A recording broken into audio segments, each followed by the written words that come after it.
Hello, everyone, and welcome back to Time to Roll's Campaign 1. This is episode 63, and we have a lot to get into. You'll notice that the set, overlay has changed a bit. I didn't have time to fix it.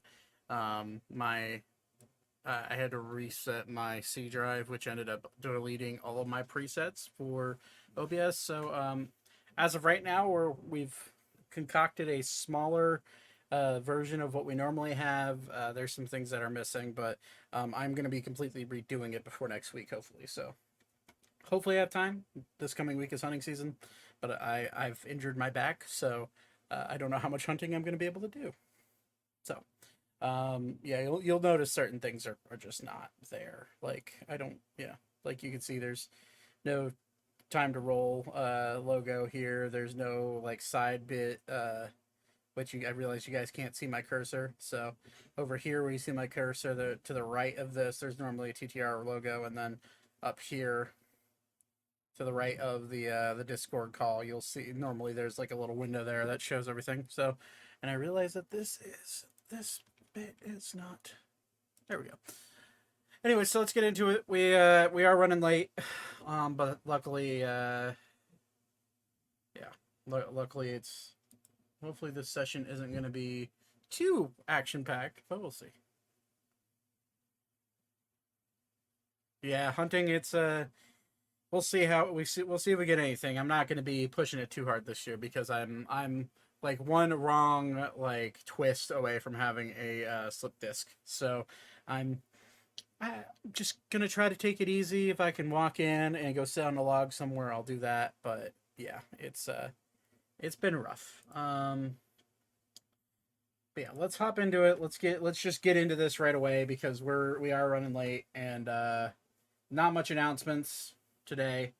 I would edit more stuff on the fly here, but I'm realizing that I don't have much time to do that. So let's just get into it and talk to these guys. I can't speak for how these guys are going to be talking whenever I undef it. Well, it's not a bad idea. He's live right now. He's edging his goon right now. I'm gooning. Zach, are you edging your goon? Zachary. Gregory. Rocks fall, everybody dies. See you guys next campaign. That's okay. We're now all dragoon. Dragoon. All right. You know, most reptiles are diphatic. You know, I didn't want to do much combat this session, but we can. I can certainly change that. I have maps in the waiting. Just don't take it out on Dennis.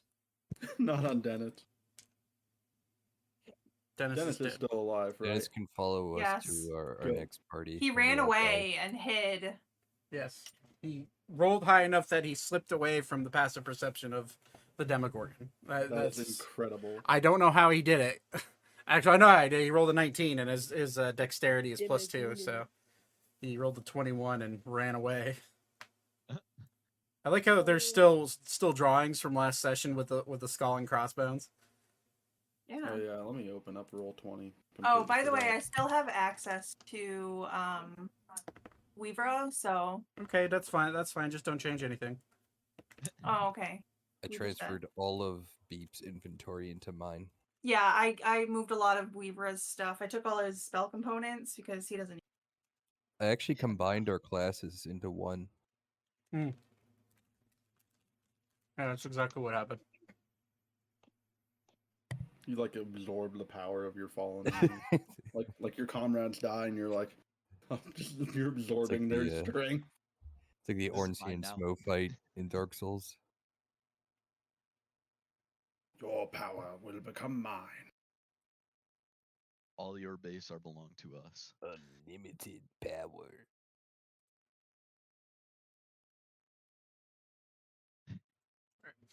All right, so let's do a bit of recap because two of you are missing last session, and we'll go from there. So I realize I don't have my music up. That's important. I'll go there. Okay. Last we left off, all of you traveled into the Dwarven Kingdom of Arendor after escaping through the iron checkpoint, battling some undead dwarves, and finally making your way to the Jesus. All right, sorry. Finally making your way to the now found out long abandoned city, great dwarven city of Dentorum. There you found a ghost town. No one alive, no one dead. Houses were seemingly empty, like they were just abandoned. You found small evidences of like skirmishes, but no bodies.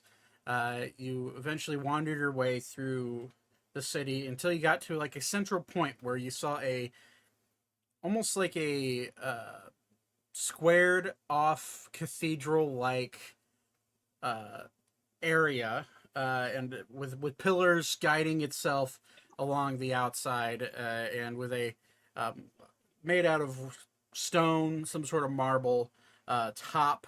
And you eventually wandered your way in there, where you found a broken statue of a some sort of dwarvish warrior having wings, but the statue had long since been shattered. And that's where you all eventually found yourself being stalked and hunted by a demigorgon. After a long fight and a person being feeble-minded, being Beep, and eventually being able to break him out of that curse, and almost taking some losses yourself, you were able to defeat the creature, at least to some point, leaving yourself with battle wounds and some curiosity as to why the creature was still able to speak into your head, even though it had apparently died. Where we left off was you guys basically pitching tents here, and going down for a long rest. I think what we're going to do is we'll start at that long rest. So if you guys want to do anything before you go to bed, you can do that. If not, we're going to have some watches, and then we'll go from there. So you guys want to do anything before you take a rest? Reminder to keep in mind, this is coming off of a battle where like half of you just got KO'd.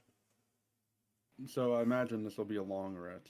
This is a long rest. You guys are decided. Yeah. You guys had decided to sit down for a long rest because you guys kind of got your asses kicked. I'm doing Leomund. You're Leomund gonna- Tiny Hut. Okay, so you start the incantation. Takes you a minute. Alan will. He has a spell. I'll put it like toward the middle, like Yeah. around where Dennis is. Why? I gotta keep Dennis protected. Why did this go? Why am I not in dark mode anymore? Okay, let's grab Alan's character sheet. Wow, we're all here. I only have to play the NPCs today. Dun, dun, dun. This is great. Okay. So you're gonna cast Lehman's Tiny Hut, assuming that everyone's get under there. Yeah, All of you have seen Beep cast this a few times, here and there. Generally when you're in more dangerous situations, but you would know that if you go underneath that hut, that translucent sphere, or half sphere, you'd be protected for the night. Don't think it's quite big enough to fit a donkey in, though. I mean, it says 9 creatures of medium size or smaller. Donkeys aren't that big. Sorry, Ori. 9 creatures of medium. We'll just count. Ori technically counts as 2 medium creatures because he's large. That's kind of how I see it, or 1.5 medium creatures, more or less. So, you guys have 8 here. Yeah, you'd be able to just barely all squeeze in there. Although Alan will probably stay out with the donkey if that's going to be the case, just given his abilities. Well, can Beat stay in, like, outside the hut Nope. to keep Dennis safe? Nope. Dang. Nope. Someone take the bullet. We gotta protect Dennis. You've got to be inside the hut as the caster while it's active. You don't think you can Okay. exit. I double checked the wording on that spell. Let me grab music just because. All right. Where did you put? Did you? Yeah. Okay. You posted that spell. All the creatures and objects are barred from passing through its.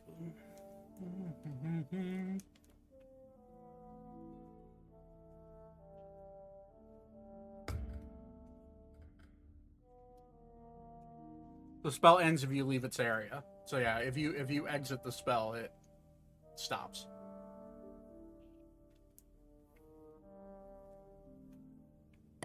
Yeah, I'll just be staying in the hut then. Okay. Does anybody else want to do anything before going on this long rest? Okay. I'm good. Okay. All right, Alan will take first watch. So if you guys want to, anybody wants to join him, feel free. But Alan is going to actually roll a history check to see if he knows anything about this place. I'll take second. Starting off I'll do- strong, natural one. Oh boy. He does not know anything about this place. Can I help? Sure. Do you want to roll one, or you want him to roll again? His history's probably better than mine. I think his is a plus 4. Yeah. Okay. 3 plus 4, 7. No, he knows nothing. Dude, it's rough. It's crazy. The second I DM, it's just like I can't roll for shit. Yeah, that's what happens to me. I'll take third watch. Okay. All right. So Ori's gonna take second watch. Alan's gonna take first, and Thaddeus is gonna take third. Weaver, are you gonna try to take third, or are you? Yeah. Okay. So Weaver will join Thaddeus. All right. So Alan's gonna look around and just marvel at the dwarvish architecture. You all notice the dim globules of light that are floating around the area that Alan is producing from his staff. Side note with Lehman's tiny hut, you can control the you control like whether or not there's light or not inside of it. But the light doesn't shine out of it. It's completely the light blocks out because of the magic. So if you want light, if you want there to be like little night lights, you can for Beep. Okay, perception check. Luckily, this is his good stat. Because I just rolled a 7. That's a 1, 3, and a 7, guys. This is going fantastic for me. But That's how you know it's gonna be a good day. it's okay though. You roll a 9, you'll have a 20. It's okay though because his perception's plus 14. So, 21. Can I have someone roll a d10 for me? I got you. There you go. 6. 6. Okay. The sound passes through the hut. As all of you go down to sleep for the night, and you're all bunched up. Dennis is out there with Alan. Alan's handing him a carrot every once in a while just to keep him happy, and then eventually he does kind of like wander towards the hut and lays down on the side of the hut. And let's see here. Okay, all of you hear the occasional water driplets coming from the ceiling. You specifically for Vivra. This is not a place you want to be. Being underground is not one of your favorite places in the world, and the moisture in the air really sets in now that you're resting and relaxing down in this subterranean lower part of the caves. It's uncomfortable. However, being in the hut does mitigate some of that. And it's just, you being the perceptive person you are, even as you're sleeping, you do hear just the faintest little drips that just kind of piss you off a little bit. Can't help but feel that way. Zane, specifically for you as you fall asleep, you smell and you know a very specific smell that's wafting through the air, and with your passive perception, it's easy enough to smell. You smell gunpowder. And it's faint, but it's it's like it like wafts in and out with every like casual breeze coming through. And all of you, as you go to sleep, you do hear rockfall. Some large, some small, some pebbles hitting the ground.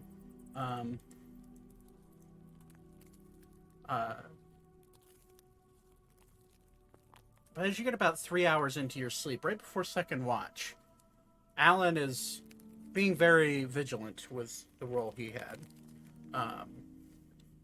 You do all hear, because they rolled like shit for their stealth. You do hear pitter patter crawling on the ceiling. Alan will look up, and above Alan, he'll see what seems to be small humanoids. Probably no bigger than Alara. And Alan will kind of look at all of you like, hey, I don't know what's out there, but I think they're fine. They're just watching us. Anybody that's awake. Don't know if anybody wakes up from him quietly saying that. Roll performance check for him. Trying to sleep. And Alan will be like, all right. And he'll send one of his globules up to the ceiling. And in front of him is a pack crawling on the ceiling of about 15 cave-dwelling goblins. And they're all kind of looking at him with an intense stare. And as Alan kind of flares his staff and the lights get brighter, they immediately cover their eyes and they skitter across the ceiling away. I'd say, for the sake of being able to hear or I guess seeing them, because the hut can be translucent. You can see out of it, you can't see inside of it. Would anybody wake up from him saying this, or would it? I mean, I'd assume Vlivra being hypervigilant would, but I probably would, yeah. okay, make a perception check then, just for the sake of it. All right, there's my nat one to kick things off. You can key in on the skittering, and you could key in on them running away. However, you cannot tell what they are, just in a haze of you being asleep, or not like so. Like it's kind of like the half asleep walk that you have to the bathroom at midnight. You know, like it's kind of that feeling where it's just haziness. You look up, there's something there. You hear it, but you're too tired to really care. But other than that, the first watch goes off without much issue. It was Ori that was going to take the second? Yeah. So Alan will walk over and he will do something for good old Dennis here. He's going to cast... Can he do this? I think he can do this. No, he can't. He's a druid. What am I talking about? But what he will do is that he will cast... I think it was a spell.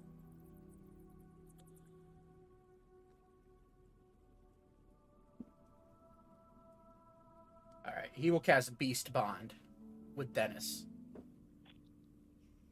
Just so if Dennis hears any, he can sense he'll be able to sense the emotions of Dennis and see through his eyes if he needs to. So he'll tap Dennis and just kind of talk to him and have a one-off conversation with, yeah, I got you covered, buddy. Just keep laying down and sleeping. And he'll walk into the hut and kind of tap you on the shoulder, Ori. Ooh. Hey, it's your turn. Roll out of the hut. I don't think they're much trouble, Ori, but there were some goblins crawling on the ceiling. They disappeared about an hour ago, but keep an eye out for them. Roger that. Good night. And he will curl up into the hut and pass out. Is there anything you want to do during your watch, Ori, other than just kind of like look around? I'm good. Okay, so make a perception check for me. And it is dark, but Alan and the globules do disappear as Alan goes to sleep. So it is dark. So make it with this. Wait, do you have a dark vision? Yeah, I got dark vision. Okay, so for your immediate area, it'd be a normal perception check. But for if you're trying to peer out any farther than whatever your dark vision is, then you'll have to make it with a disadvantage. So do you want to try to look out farther, or are you just trying to make sure nothing enters your area? I'll just look in the area. Okay, make a perception check. 15. 15. Can I have... Go Thaddeus. Can you roll a d10 for me? Uh-huh. Thank you.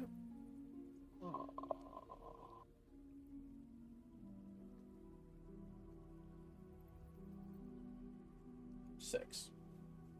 Interestingly enough, Ori, you're kind of like sitting back against the pillar, maybe close to Dennis, and you hear pitter patter on the ceiling. And you look up. It's kind of too hard to see from where you're at, given your dark vision.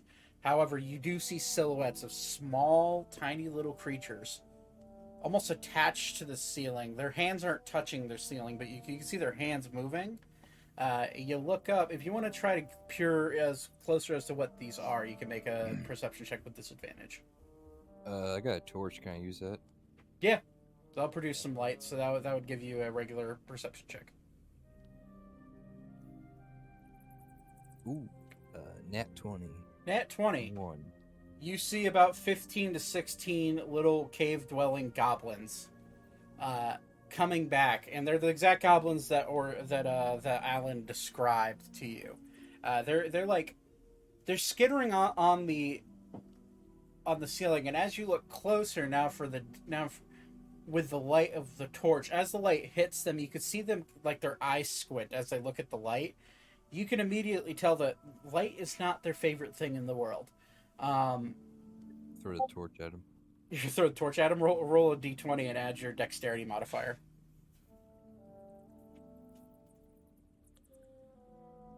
Dirty 20. Okay. You throw it up there, and as it hits, you're strong enough that you could throw a torch all the way up to the ceiling, which is about 200 feet, 300 feet above you.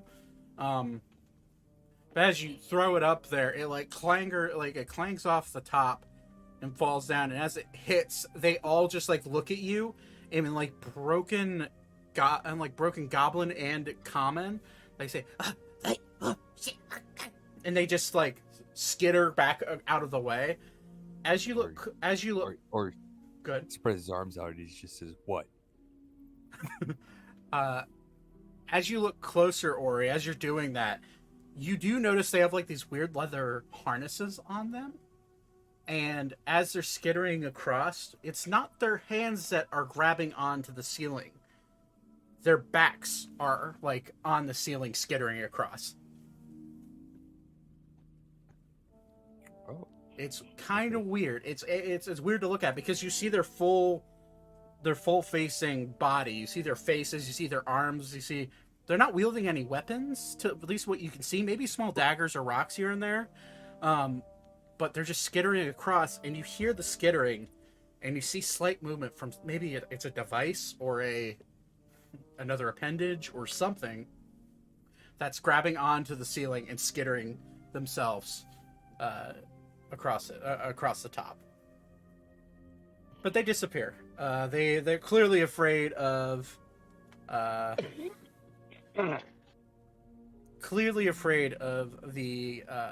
torch that you threw up there. And the torch does clang down to the bottom. Weaver, this wakes you up pretty instantly, hearing a loud bang of wood hit the ground, probably a few feet away from the hut. But you do look out and see Ori just kind of walking over to grab the torch. And you're like, okay, whatever. Can I light one of these? Yeah. There's still coal and pieces of dried wood in there. All right, I'm gonna light this one and this one. Okay.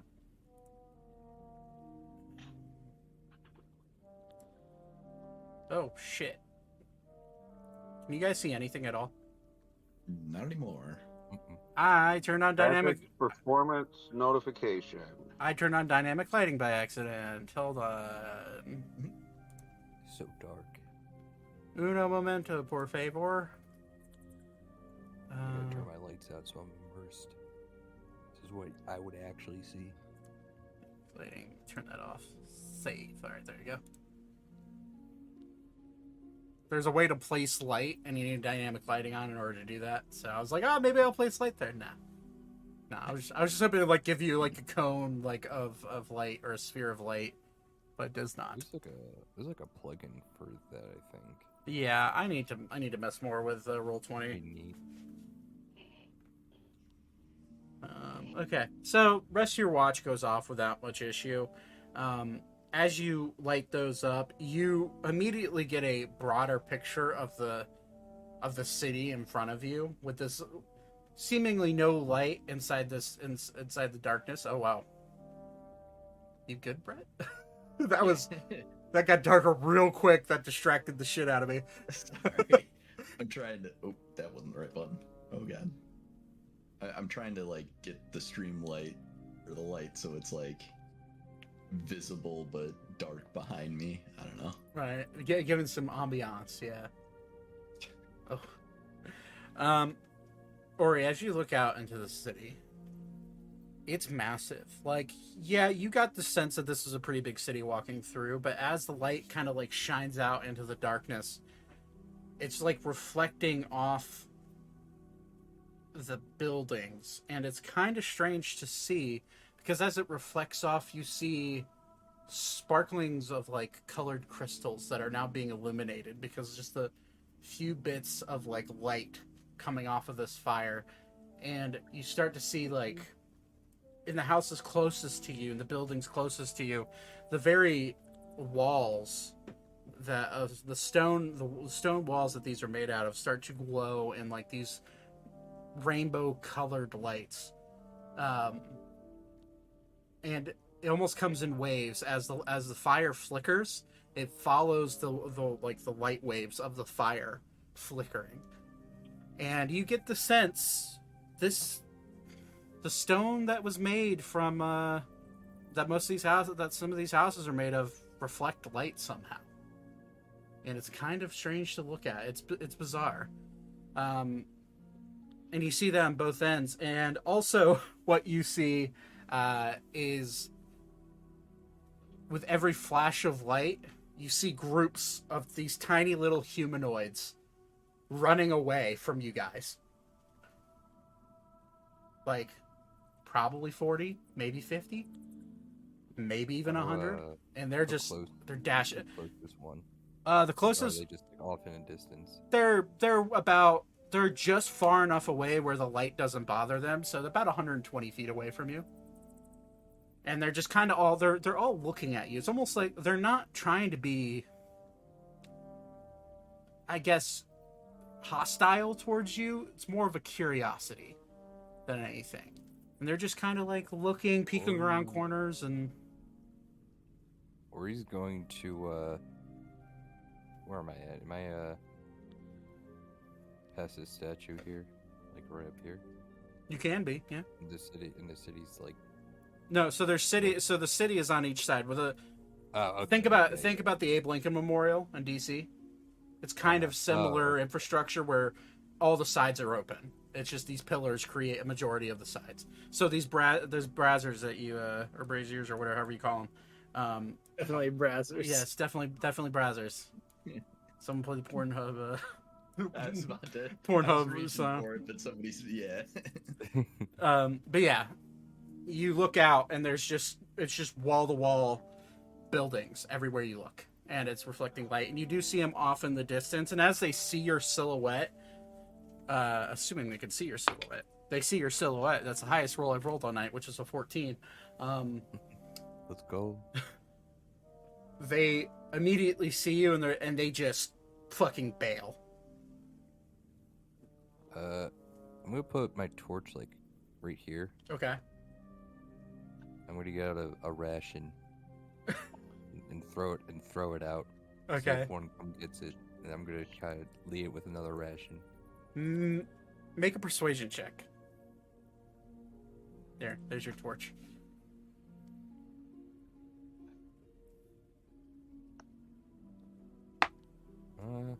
What's my persuasion? An insight check for me. Oh, okay, that's pretty good. 23.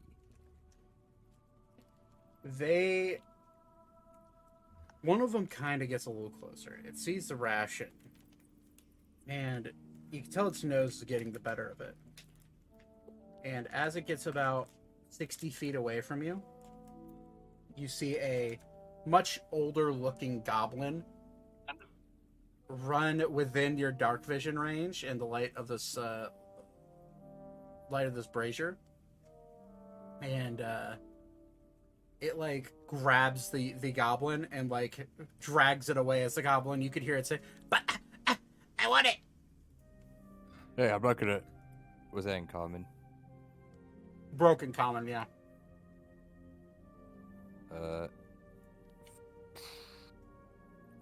Throw out a gold coin.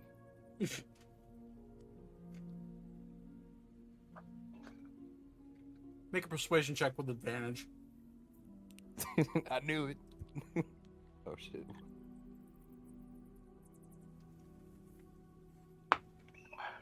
Uh, 25. The little goblin breaks free of the grasp of the older goblin, and like on all fours, like a rabid animal, runs, grabs the gold, and then as it goes to grab the gold, it grabs the gold, picks it up. Mark a gold off, by the way. I'm gonna take out my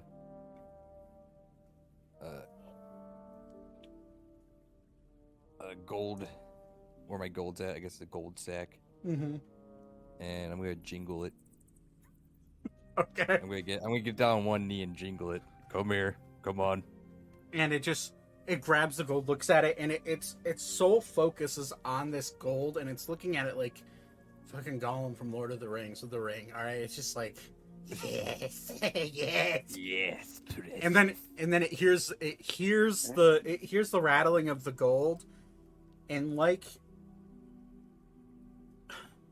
the most creepiest look from this goblin, it goes from staring at this gold to just its head slowly lifts and eyes lock on you. It puts the gold in its mouth, leaps, bounds towards you, grabs the ration on the way, shoves it in its mouth, and leaps towards your bag of gold. I grab him. Make a dexterity. We'll go. You're trying to grapple him, so make a acrobatics check, and he's gonna make an athletics check. We'll see if you can actually grab this little guy. Wouldn't it be the other way around? It's the other way around. Sorry, yeah, it is. So athletics. Yeah, roll athletics. These guys are pretty quick, so we'll see if your strength can beat its speed. Wow, 30. 30? Yeah. That's a 31 for it. Fuck. Damn. It's acrobatics is crazy high. That's why when I said it, I was just like, its athletics is -1. So this shouldn't go well. But yes. 31. So as it jumps, you're able to just barely get the gold bag out of the way, and as you go to grab it, it just like matrixes itself around your hand and goes to grab the bag, but it misses the bag, and like its back hits the ground, and as its back hits the ground, you can now very clearly see 6 legs pop out of a bag and just catch itself, and you see it like skitter around with this goblin, like its legs kicking, going, I want it, and it like starts to climb up the pillar above you. Give me a little dance. What? Give me a dance No. What? for the gold. Oh. And it like starts waving its arms. It's like, damn it, I can't do anything with this fucking brick. And it like Here, goes. I'll help you take it off. Here, come here. He is stuck on the pillar. The bag is How not high going is he? down. He's about 40 feet above you.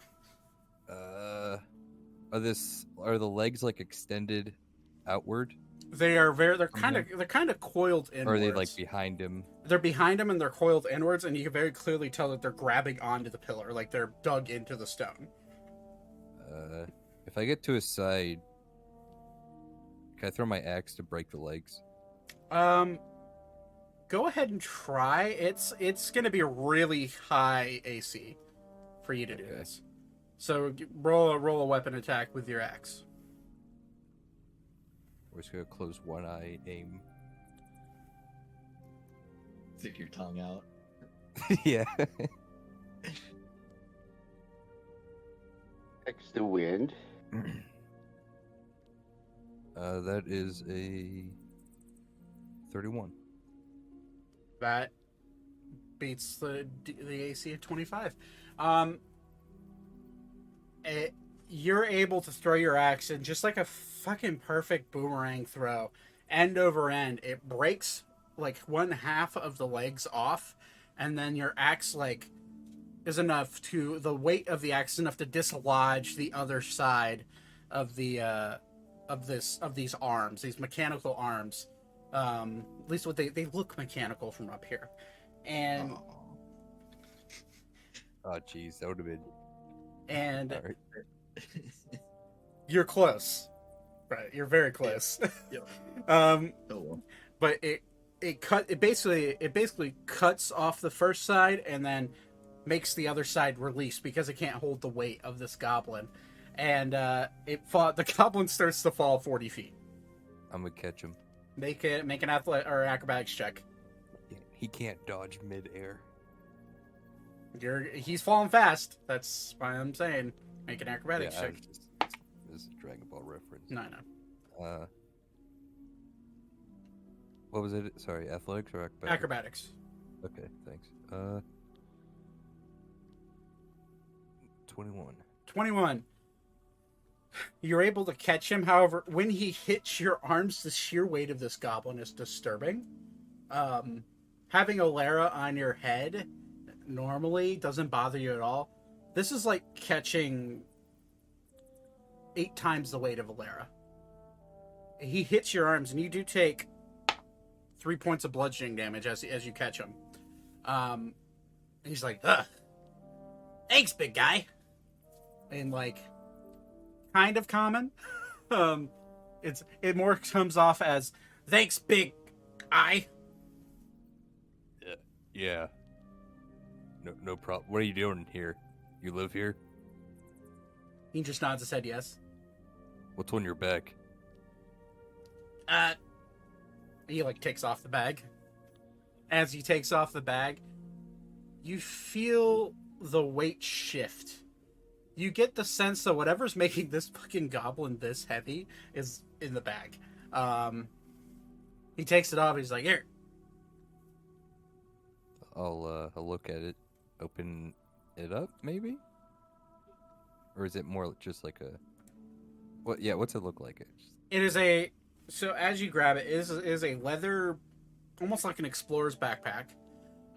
But it has like 6 holes, so 3 on each side for the legs to come out, and then there's a flap where if you open the flap, you see like this mechanical steampunk-like engine on the inside that makes the legs move, and you could see individual pistons that make the legs move for each slot of where the legs are, and you can see that it's quickly trying to function without the broken legs, and it's not, and you can feel the bag getting hotter and hotter.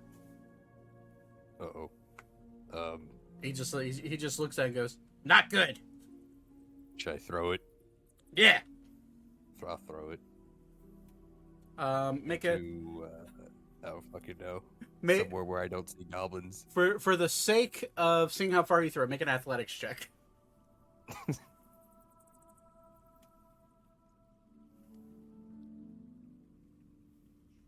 What is it? Can't do math. 33? 33. Yeah, that's right. You baseball overhand throw this thing like 150 feet, and as it bounces down the stairway, you just see it go. You just see the bag start to like glow a little bit more of a red color, and then eventually it just go. You hear a very slight in Vivra with your perception check that you made. You I hear. basically figured I don't clock this. You don't clock what's going on with Ori, but you do hear the most obnoxious, like, high-pitched whine that's starting to reverberate throughout the entire cave. And you eventually hear explosion. Just obnoxiously loud. It rocks everybody inside the hut. Everybody wakes up. And I'll pay for that. he just goes, we got more. Okay, because I'm really broke right now. That would have set me back. Gold? He puts out his hand like Alara does for cheese. How about I give you 2 gold and you introduce me and my companions to your friends? My family, yes. Okay. Here, I'll go get everyone. Okay. Now follow me, actually. I'm already like coming out of the thing with my spear in one hand, kind of like hastily adjusting my turban with the other. Or his new best friend. Hey! Or make a perception. What's your passive perception, actually? My passive perception? Yeah. Oh, 11?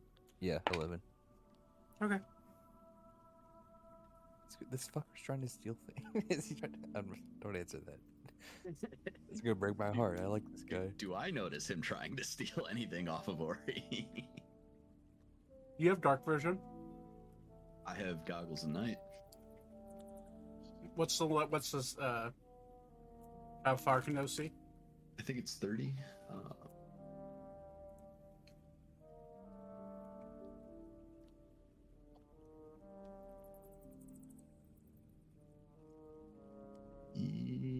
Oh, 60.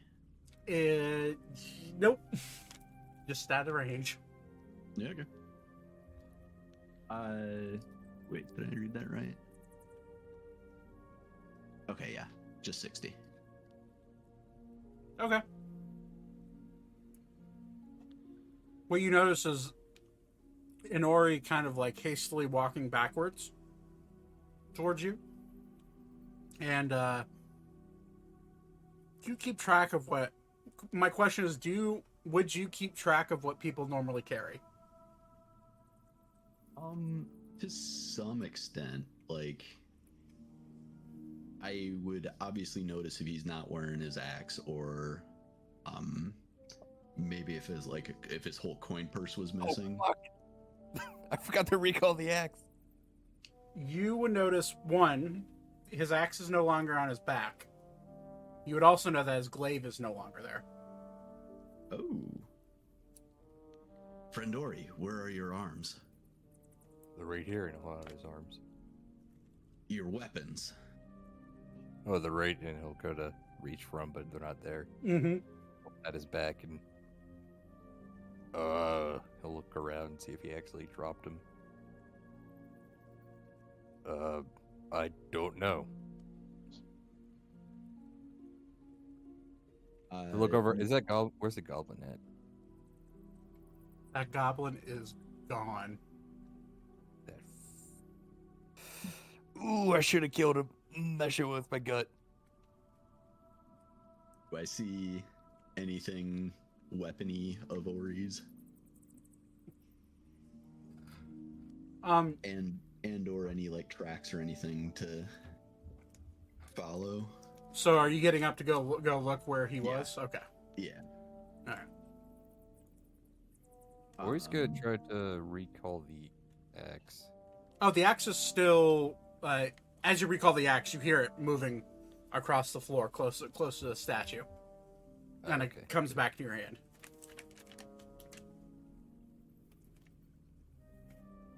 You look. Make an investigation check. Not on that page, so I don't know how I do. Yeah. Me too, or If you want. okay. 1, 3, and 5 on my rolls tonight. 13. Steadily getting better. 13. Not great, but You don't see your glaive, and you look down at the ground, and you notice that stone doesn't necessarily give very good footprints. So you look around, and you don't see any goblins anywhere. motherfucker. I'll be back. Are you just marching off into the night? Or gets out his he'll get out his greatsword. Hold on, it's in place. Dub it to us the old-fashioned way. Okay. You wanna come? Oh no, I'm she gonna go ahead and duck back in long enough to wake whoever seems most awake next. We're just gonna yell. Hey, Everyone's awake Going because everyone's awake because of the explosion. Okay.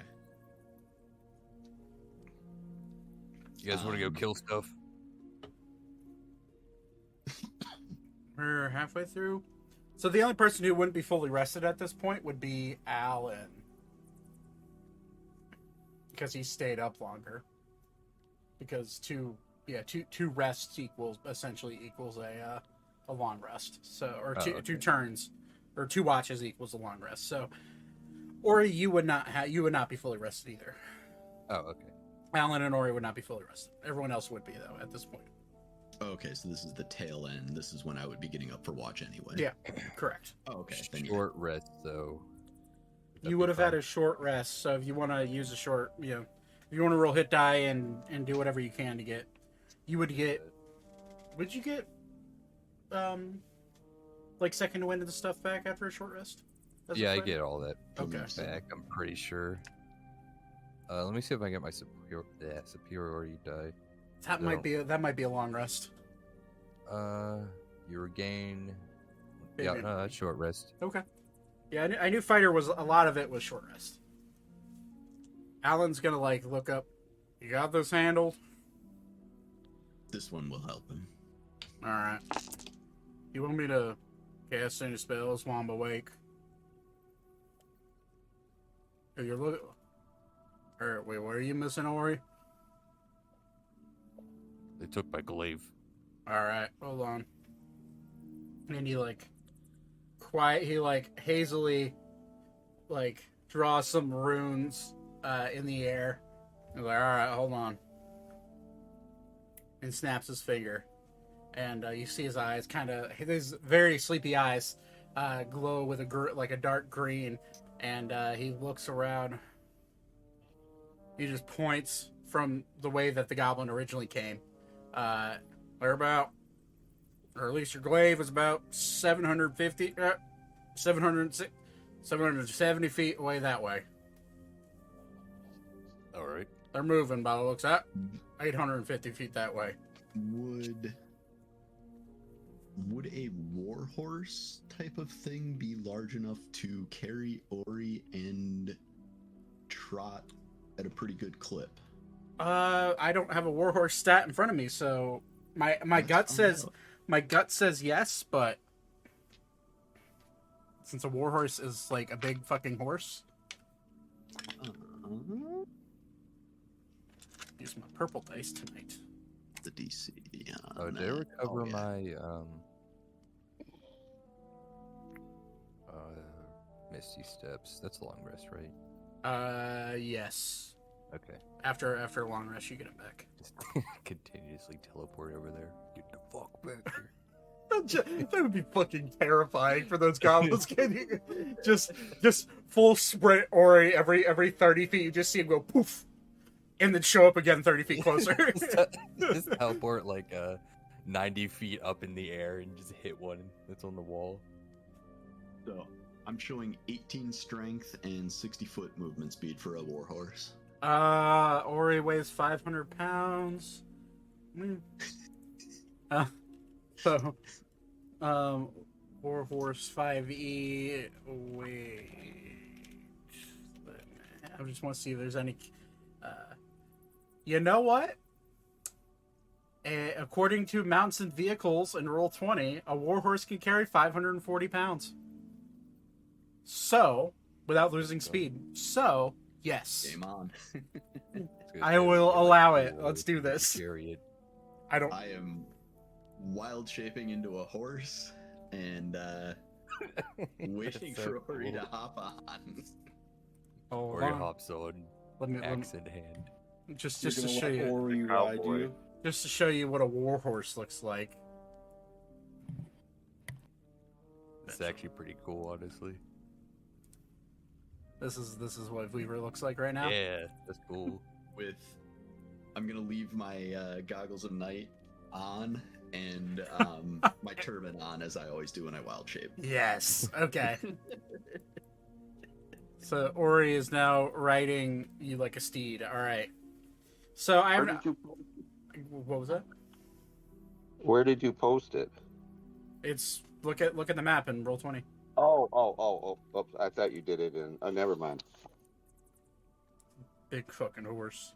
We turned Dennis into a warhorse, No. War donkey. like polymorph.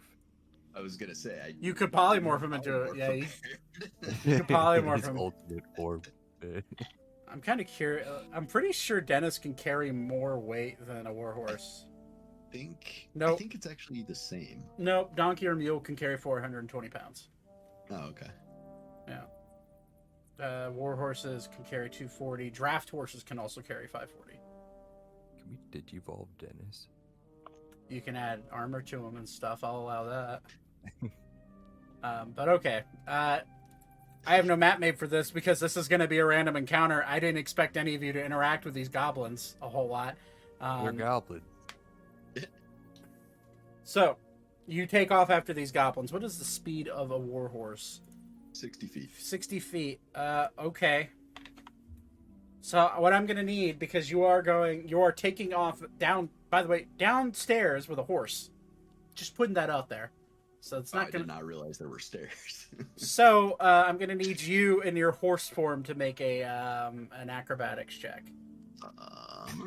Oh boy. Immediately eat shit. Oh no. 8. Can I help Oh. out? But No, you're riding a horse, dude. You do your I could best. what if I like put my axe and sword on the sides to help keep them balanced? It would just make him fall harder to the axe side because the axe is way heavier. You didn't have your axe anymore. No, he doesn't have his I don't have glaive. my glaive. Oh.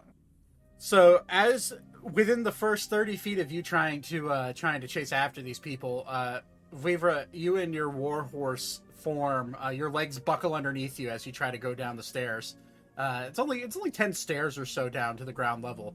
But you get down the first one, get to the second one. As you hit the third, you immediately realize this is fucking hard as a horse, and your hoofs slip, and you just go full like flat horse down the stairs to the all the way down to the bottom. You take in your horse form with Ori on top of you, mind you. Yep. So it does raise the damage output. You take 12 points Yeah, of try to- bludgeoning damage as you fall Try down to these cushion stairs. I try to cushion it a little bit. How so? Like maybe No, don't worry which about it, because if I get hurt, I drop out of wild shape, and that's it. Yes. okay. Well, I mean, all Just keep in mind that a warhorse's HP is 19. Yep. Just putting that out there. Okay. I give him a health potion. Unit I have force feed him I a health got- potion. All right. yeah. Okay. I still have those little ones. Yeah, go ahead. Um, If so, it's four. Well, actually, it's you're taking an action. It's 4d4 plus 4, so 20. Just blast you right back up. Damn, I only got 13 of those left. Shame. Jeez. Okay, never mind. So you heal your warhorse Vivra back up to full health. Okay, we're warming up. Let's go. You stand up and now you take off in a full trot. So, assuming you're dashing, you're moving at 120 feet. Yep. You dash forward about 120 feet, 400 feet. You get to about 600 feet, and you both single-handedly, or you both look off in the separate directions at these pillars that are shooting up to the main ceiling, and you see just hundreds of these goblins just coating these pillars, all just conversing. Make a perception check, Ori. And if you want to make a perception check in your horse form, you can. Wait, can you wait? Because it's wild shape, I keep my mental stats. You keep your mental stats. So yeah, go ahead and make a perception check as well, which you did. Yep. 7. 7. Yeah, Ori, you're a little bit too much in the blind rage to see where the glaive is. However, Vivra, in your horse form, which is fucking hilarious to me. Wait, can you talk as a? Nope. It's just neighs and annoying. Yep. The only thing, my intelligence, wisdom, and charisma are the same, but Okay. You with your night vision goggles on.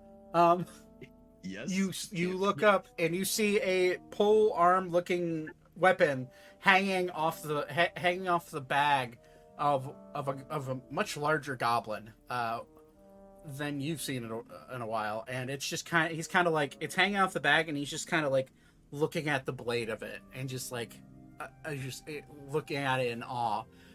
You see this, however, Ori, you don't even see the goblins above you. I'm gonna slow down and kind of like stamp on the ground a couple of times and toss my head in the direction of the creature. Trying to think of what would be the roll to see if Ori notices this. I'm gonna say make a insight check. Make an insight check, Ori, and make a persuasion check. Weaver. All right, Yeah, here 20. we go. Nat 20. Yeah, okay. So you look right through. You immediately notice that Weaver stopped, and like the first reaction is like, why'd we stop? And then you realize him putting his head up and like stomping his feet, and immediately allows you to look up and focus, and you do see a giant goblin with what looks to be a pole arm looking weapon, and it looks about the size of your glaive, about 500 feet up. Hey. You just say hey. Yeah. Okay. No trade. As about 300 goblins draw bows and arrows to shoot at you. As you say you want to trade, you see the big goblin go, ah! And like close his fist. And he you see his backpack skitter down the pillar and gets about 100 feet above you and goes, what do you want then?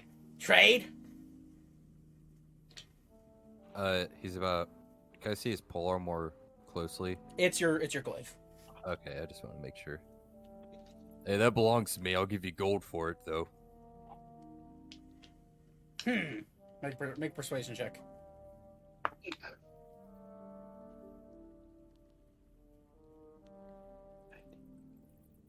Uh, 25.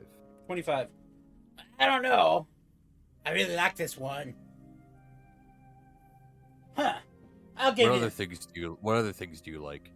gold. Gems. Shiny Neat. things? Oh, yes.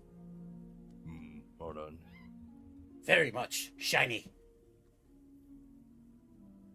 And as you're getting closer look at this goblin, he's fucking massive. Like, fat. round. He is I thought you...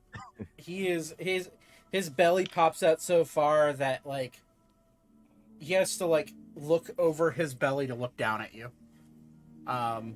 Just how bulbous this dude is, and as you get a closer look at him, his face is nice and round, and he has like this like 3 little hairs coming off of his chin that kind of resemble something of facial hair that a goblin has tried to grow. Very much not working for him, but he's very proud. You look closer and you can see like attempted to put like braids inside the 3 little hairs, but they just don't work.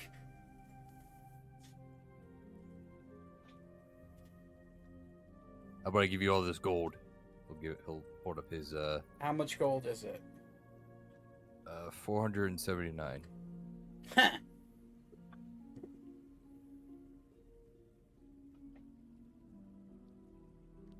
All right, you got yourself a deal.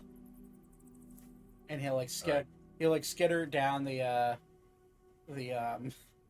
pillar and kind of like go to grab the glaive. And as he holds it out to you, he's like, "Same time." Okay. And he holds the glaive in his right hand, and this goblin can hold the fucking glaive that you have a hard time swinging, by the way. Or had a hard time swinging. He's holding it with one arm.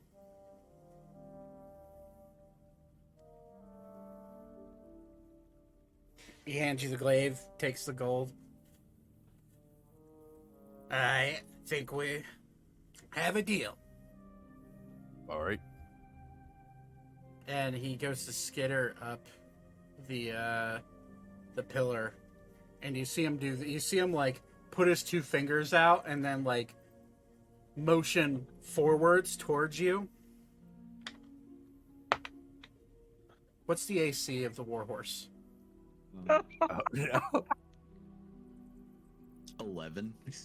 That's okay. That's a 14 to hit the warhorse. Okay.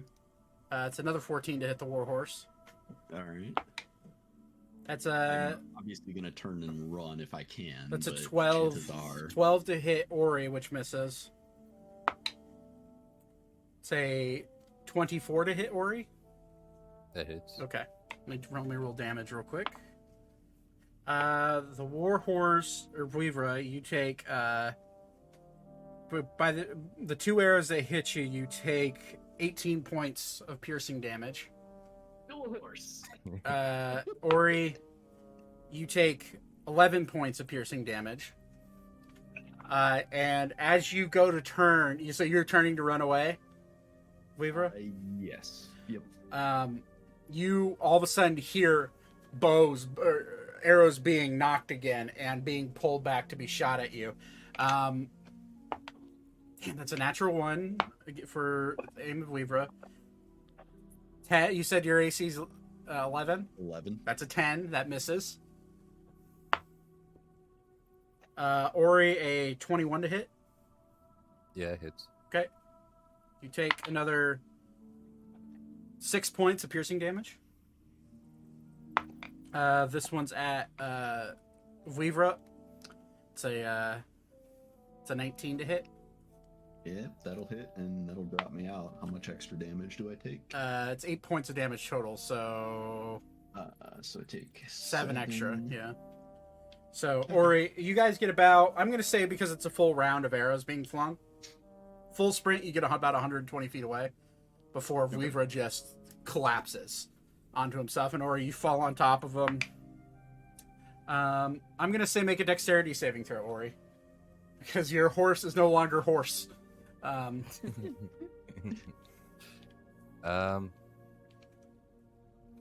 Dexterity save. 17.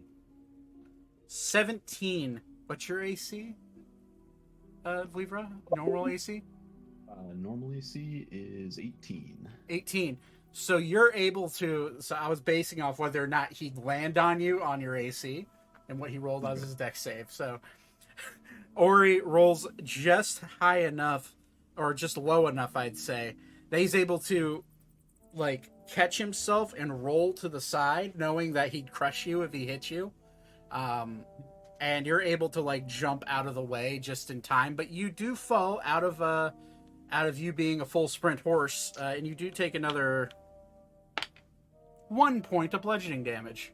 Ori, you take 2 points of bludgeoning damage as you both land on the ground. Arrows are still being flung at you. I'm going to immediately cast Daylight on probably the tip of my spear, and then I will extend the extendo spear so it's the extra 10 foot. Okay. Or has the 10-foot range. So they're rolling with disadvantage at this point, right? Yeah. Yeah, the short bow. And I'm kind of using that. Yeah, kind of using that to try and draw the fire to where we are not, right, and 2, blind them. Make an insight check for them as a whole. That's a natural 1. Okay, so they believe that they see the light, and immediately they're like, nah, fuck this, not worth it, and they skitter. You hear skittering all up on the ceilings of this cave, and they are going away from you. However, there are more arrows being in the air by the time you extend your spear, which they're rolling with disadvantage because they're just out of distance for their normal short bows. You said 18 was your AC? Correct. That is an 18 to hit for you, for an arrow. Ori, that's a natural 20 and a natural 2, so that misses you.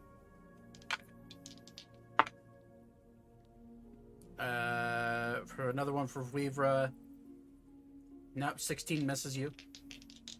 And last one for Ori,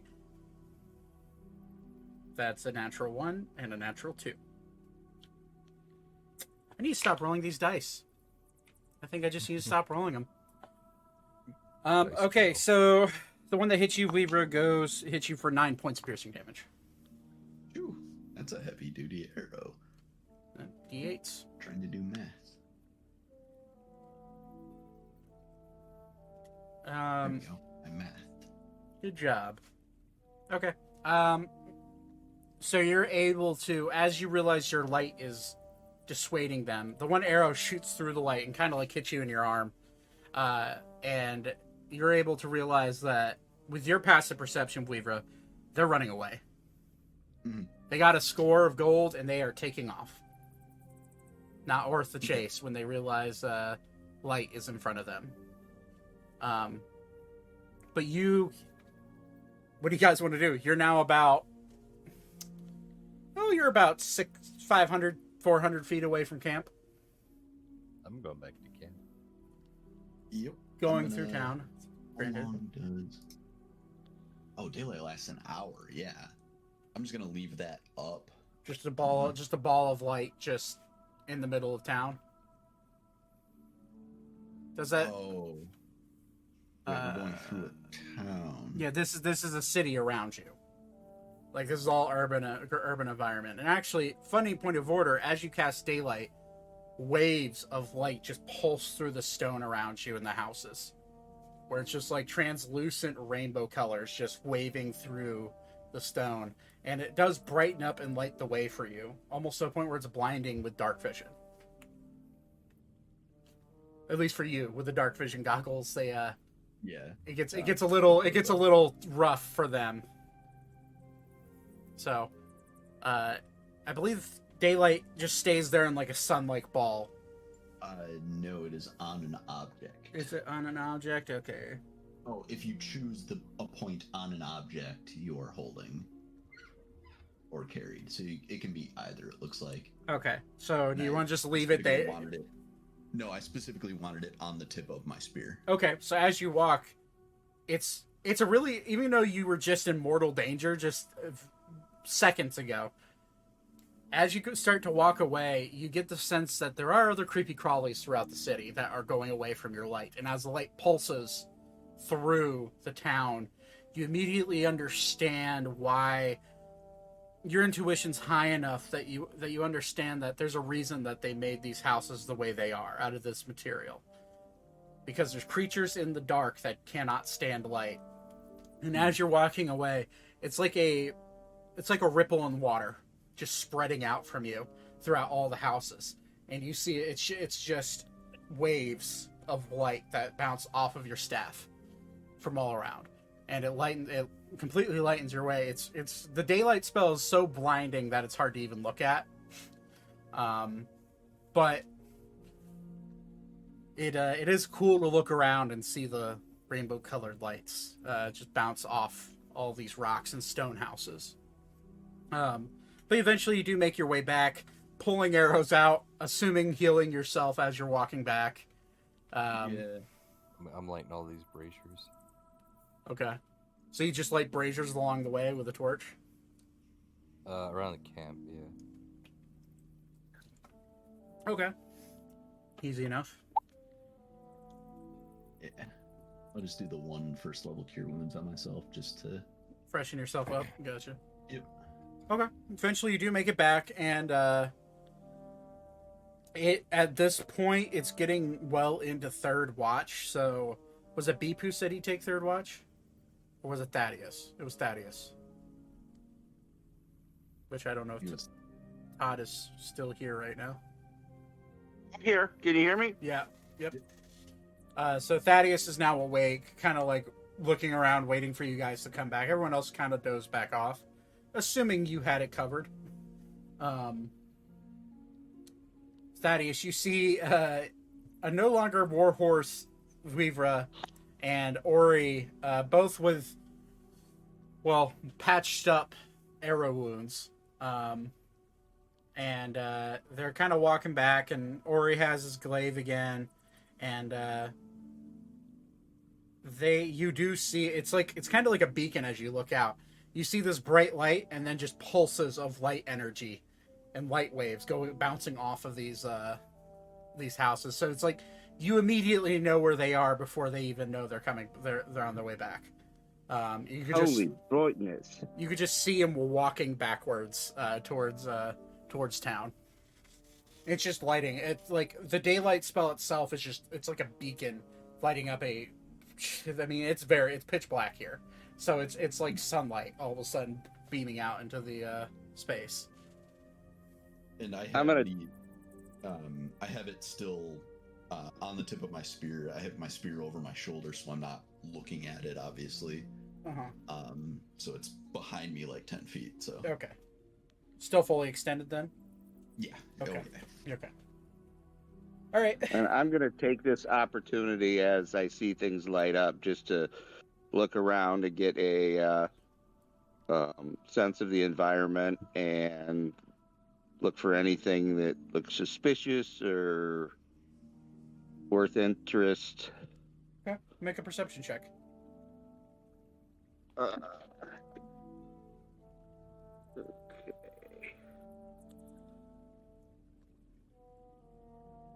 Perception.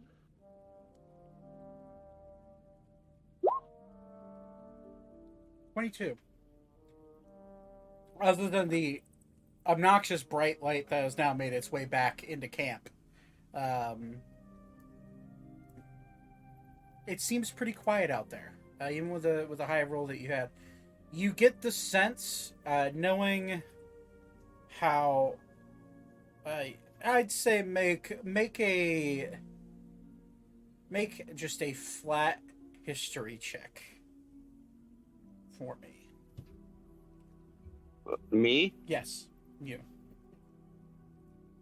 Either that or would be the same roll. Honestly, was what I was going to ask for nature, which I think is the same roll for you.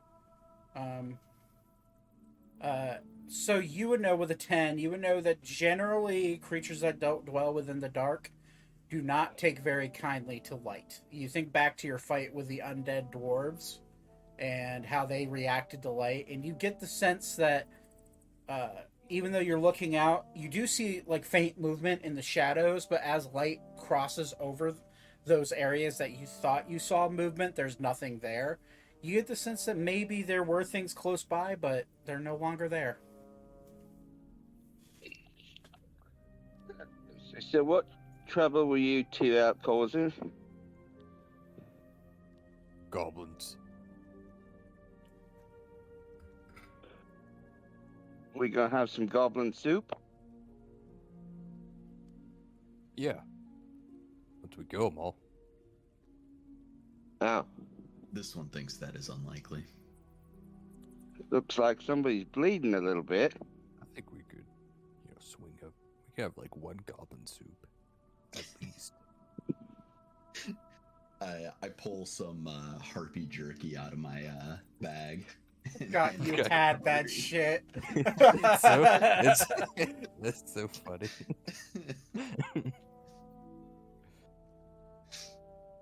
Unbelievable. You make a soup in the skull of this harpy. Oh, I just have the meat. I don't have the anything else. Oh, Ori Well, has the I skull. have the heads. Oh, you have the head. Okay. Yeah. Which those are fully decomposed by now, by the way. Yeah, they're like they're disgusting. I have like gross body parts all over me.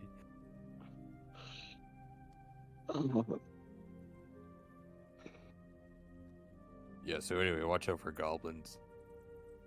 Keep the lights up. Yeah, how long has it been since we left the goblins? Like, how long did it take us to get back? 5 minutes, 10 minutes. Oh, okay. Yeah, it's not 500-600 feet away from camp is where you found them. I will hand my spear to. Actually, let me double check before I say this. It is not a concentration spell. So I will hand my spear to Thaddeus and say, "This will remain lit for an hour. Cover the head if you require darkness."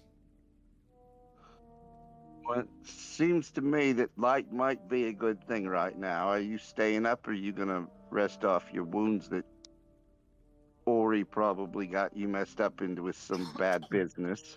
He agreed. This one was will a rest mutual. for a short while. I'm going to fucking sleep. I'm All right. tired. I'm gonna do a short rest, so. Okay. Now, as third watch goes down, oof, that makes sense for how this night's going.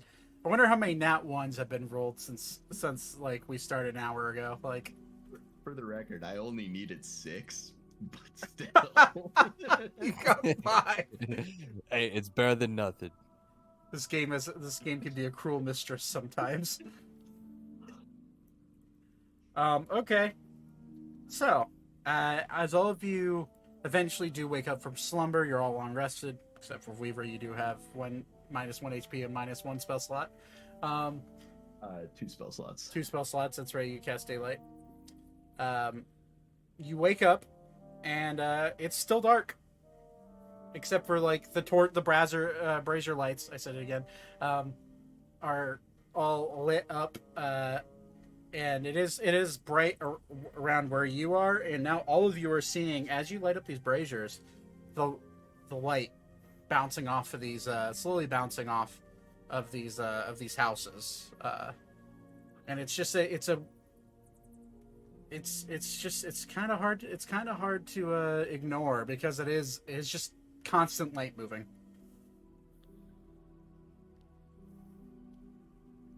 So, anyways. You all wake up. Oh, what's up? Are any of us epileptic? I don't know. Are any of you epileptic? Do any of you want to be epileptic? Like, Oh yeah, like dude. in game? Like in game, Like, yeah. dude. Well, Beep's not. Okay. What roll? Roll for epilepsy? Yeah. I'm not. I'm good. It's like a nat 1. You have super epilepsy. Bro, you can't step outside or look in a mirror or anything. Dude, man. if the Anything cloud will go off like if the clouds cross over the sun, you're fucked. A gentle shadow passes Bro, over you. bro, don't look at the rainbow. God, that's stupid. It's a cloudy day out. Oh, can't go outside. I can't do that. Oh. That'll fuck me up. That's almost like on the level of dudes that say they get cloud burn. Is that a real thing? What? I've never heard about that. I've never heard of that either. Yeah, there was a pasty white dude from our high school. I can't remember his name, but he's skinny little white dude, and he was just like, my mom gave me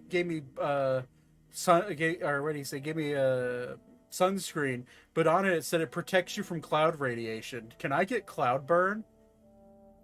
Cloud radiation. Yeah. I think they mean like when light reflects upward into a cloud and then comes back, but that's not radiation, I don't think. Yeah. I mean, if anything, just straight sunlight's worse for you. I 'cause- can't. I will remember this kid's name, and I'll tell you who it was. Cloud Austin, radiation. by the I end will. of I will say that I Yeah. can get a sunburn even when it's. it. Yeah. Oh yeah, But I'll because of blast the for it, but yeah. Yeah, I just looked it up. It's I wouldn't a call cloud, it that. cloud radiative effect. All it is just like a greenhouse gas thing where if it hits a cloud, it bounces back. It can give you a slight That little that- burn. Yeah. like that's not radiation though. I mean, it technically is. If you think No, about it, that Sunlight kind of is happens. radiation. That Okay. kind of happens Like- to everyone. that- Because I that- mean, anyone can get like sunburn on like a cloudy day. Actually, those are reflected I- photons. I'm a mute the stream. I'm gonna mute my my voice because I don't want to put this dude on blast. But I just remembered his name, and Austin, you'll immediately remember who I'm talking about.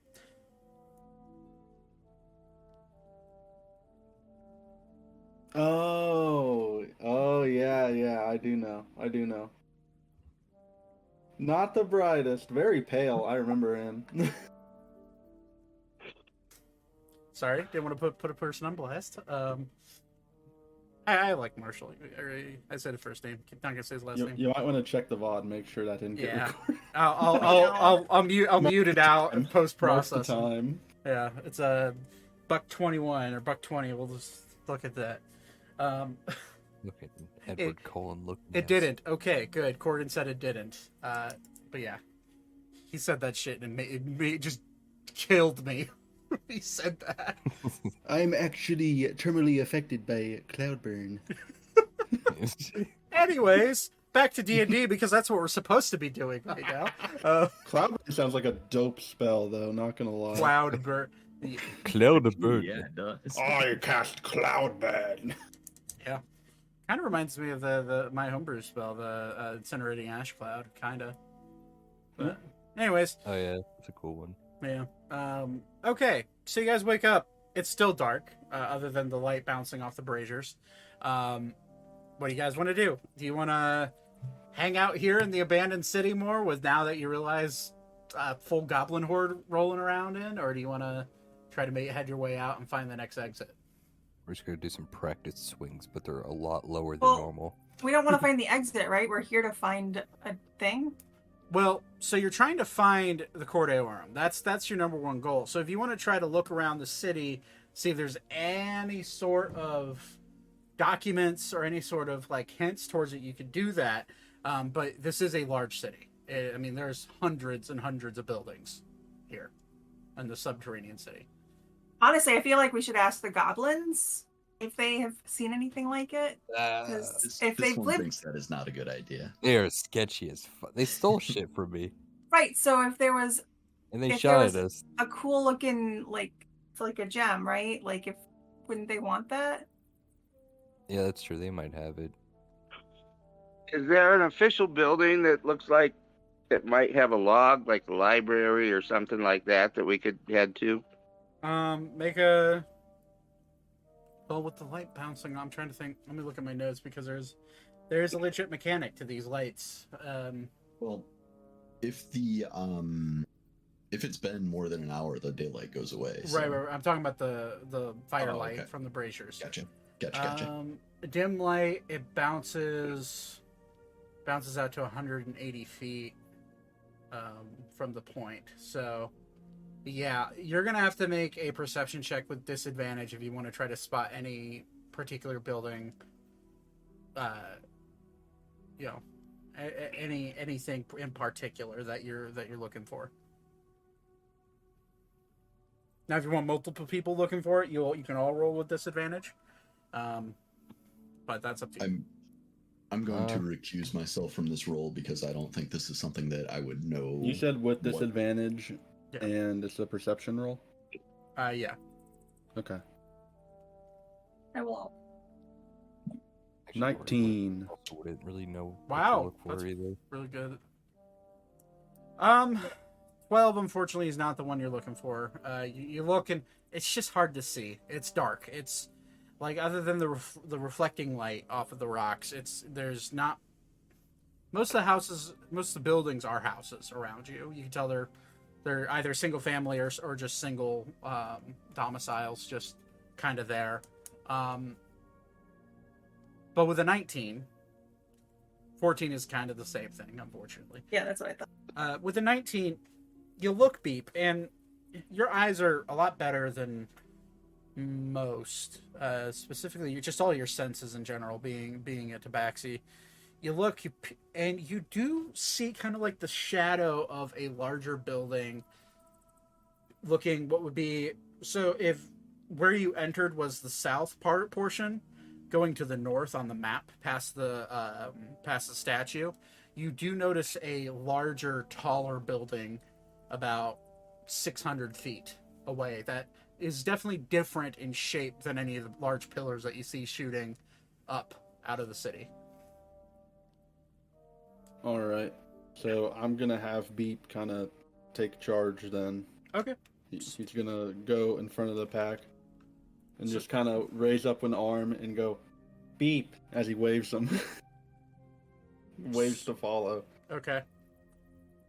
Okay, so Hey, Zane?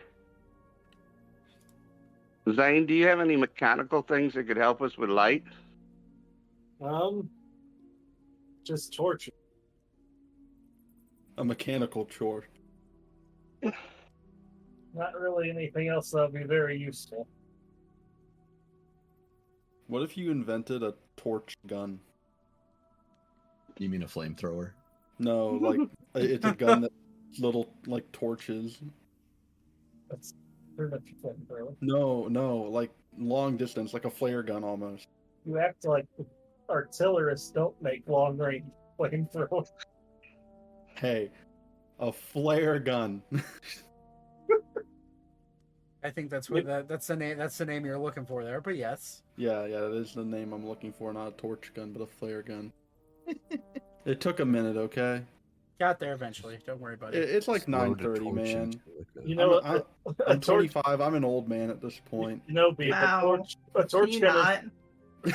If you make a gun that Between the shoots, lines. if you make a gun that shoots torches, is it not a flamethrower?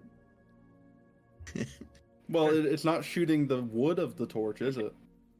It maybe. Just depends. How you tall are design these it. braziers that are along the side? Sorry, what are you asking? The braziers that are along the side, how tall are they? Yeah. How tall are the browsers? Braziers. The Brazers. He's being stupid. They're about 4 feet tall. They're fairly I'm just large gonna- sized. Yeah. I'm going to suggest we split into two groups and light these things as we move forward. Well, all the ones that are in on the map currently are lit. But Oh, okay. yeah, this is I didn't make a city map for this just because it's the sheer size of it would literally crash roll 20. I tried. Yeah, it's the city. This city by far and away, just to give you, it's bigger than Artemis, Jeez. the capital city. So you are realizing, I think the depth at which you're realizing that these dwarves are willing to go and the size of their architecture they're willing to build is just kind of astonishing at this point. But if you're guiding people, you do notice like torches and the occasional lantern, like oil lit lantern, that's hanging from street posts as you go. So if you'd like to light those, you could try. Whether or not they'll actually light is The oil lit ones, or the torches and the oil lit ones. It seems like they could be lit, but it would take a little bit of extra time. I could help with that.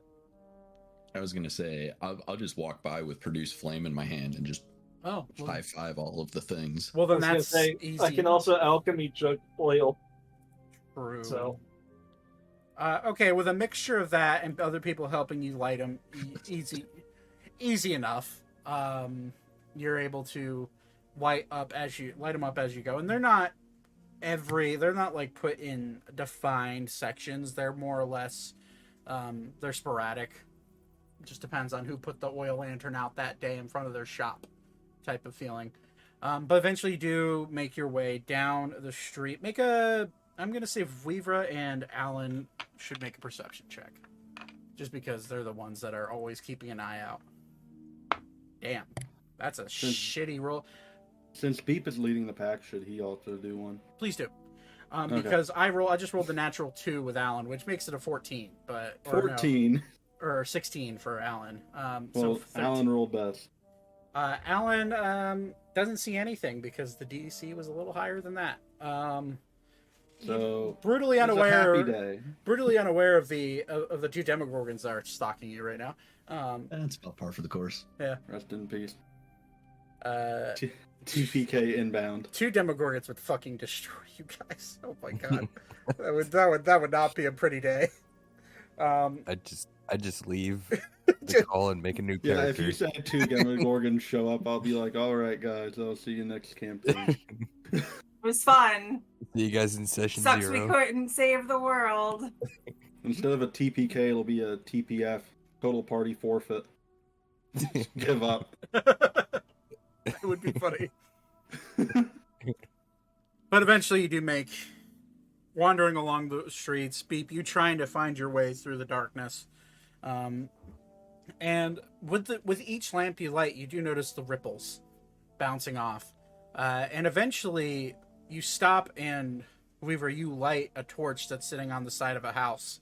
You light it and it like it lights up the area, and you just see a ripple eventually bounce off of a large tower, and the light follows about halfway up the tower, and it keeps following the light flicker. And you do see Beep, the tower-like structure that you saw from a 700 feet away.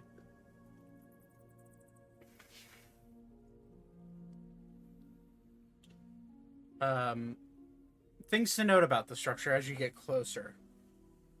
It seems like, for those of you that have witnessed a wizard tower, it kind of feels like a wizard tower. In the sense that it's not built out of stone. You see wood, but you also see like how the stone is rippling. You notice that there's like a mixture of wood and stone that built this section. But you walk up and there's no door to this building. It seems as though the door, maybe it once had a door. Currently it does not. Do any of you want to enter this building? Well, if it was a wizard tower, there's probably a magic door on it. I'd say, Thaddeus, you would probably know this. People who would recognize this as maybe a wizard tower would be Zane, Thaddeus, and Elka. For sure. Elka, this is very reminiscent, I'd say, of Most of my family. most of your family. Is there anything of note, like maybe distinctive colors or inscriptions or something around the tower? It's really hard to tell, if I'm being honest with you. It's very dark. You do catch glimpses of like being able to see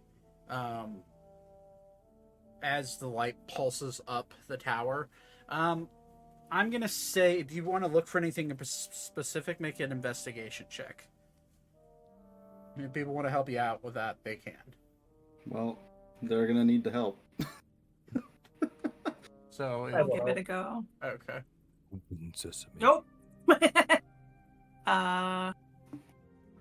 4. Right? 19? Okay. Interesting. Zane, you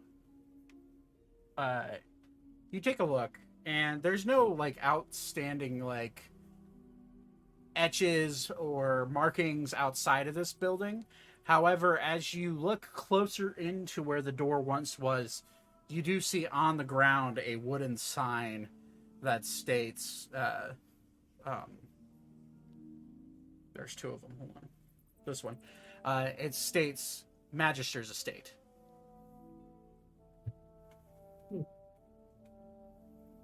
Interesting. It is a tattered sign that is just kind of off to the side as you peek your head in the door. The other thing you notice immediately is that there's a pressure plate right as soon as you step in the front door.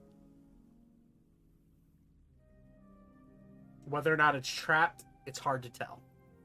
But you can definitely see a slightly lifted plate that you would recognize as potentially a trapped pressure plate. I can detect traps, correct? Yeah, you can use your thieves' tools to look for traps and stuff, yeah. All right, I'm going to do a thieves tool Okay. check. So it's not thieves' tool to look for, it's an investigation check. Okay. So if you want to roll investigation to look further in for a trap, How is that not bonused for me? doesn't matter. Oh, It's the first nat 20 of the night. Let's go.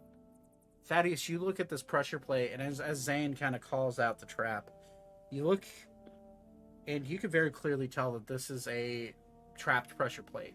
As you like look and try to guide your eyes as to where this ignites, you immediately see like almost like a gargoyle head staring at you from across the room, and you get the sense that maybe the trap is connected to that, or you kind of look around and you do see like little holes inside the wall that potentially could be like maybe dart traps, but you can try to disarm it if you'd like to. Sure.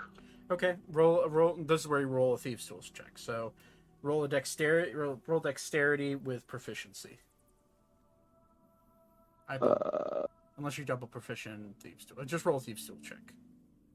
If you have, which you should have. I do. I'm trying to find. I'm sorry, I'm not on my normal. There we go. You're fine. Take your time. I realize my camera is frozen. Oh shoot. Okay, what's the dexterity you said? We'll just roll a thieves' tool check. You should be able to click on the thieves' tool and roll the check. It has to Yep. the modifier. It's sex. Oh, it's dex. Yeah. Yeah, sorry, dex. Dirty 20. Dirty 20. Okay. All right. Okay. So you go to reach your thieves' tools down underneath the pressure plate, and it's hard. It's very close. It's a very closed out space for you to like. You just barely get the tips of your thieves' tools under there. It's just not 20 is just not quite doing it to disarm it. I can help. Flash. Go ahead, try and do it. It's Flash of Genius you're doing? Yeah. Plus 5 is speech check. Plus 5 as Zane kind of like pat you on the shoulder and said maybe try over there, you know, and just like points. It's kind of how Flash of Genius works. It's kind of like them, like the person like kind of pointing out something you missed. As he points it out, you're like, oh, that makes sense, and you gotta like barely pull the spring back, and as you hold it back, you hear a click. And then the spring stays there, and you've disarmed the trap. 25 is the DC. Oh, it's up. Cool. Dang. I think I've saved everybody. Okay. Thaddeus Sterling from the House of Sterling at your services. Alan claps. Please stop saying that. You know, if you didn't say that almost every day, that would say it. Alan. Thaddeus, will what house are you in? I'm so. Oh what? yeah. Oh wait. You're not part of any house.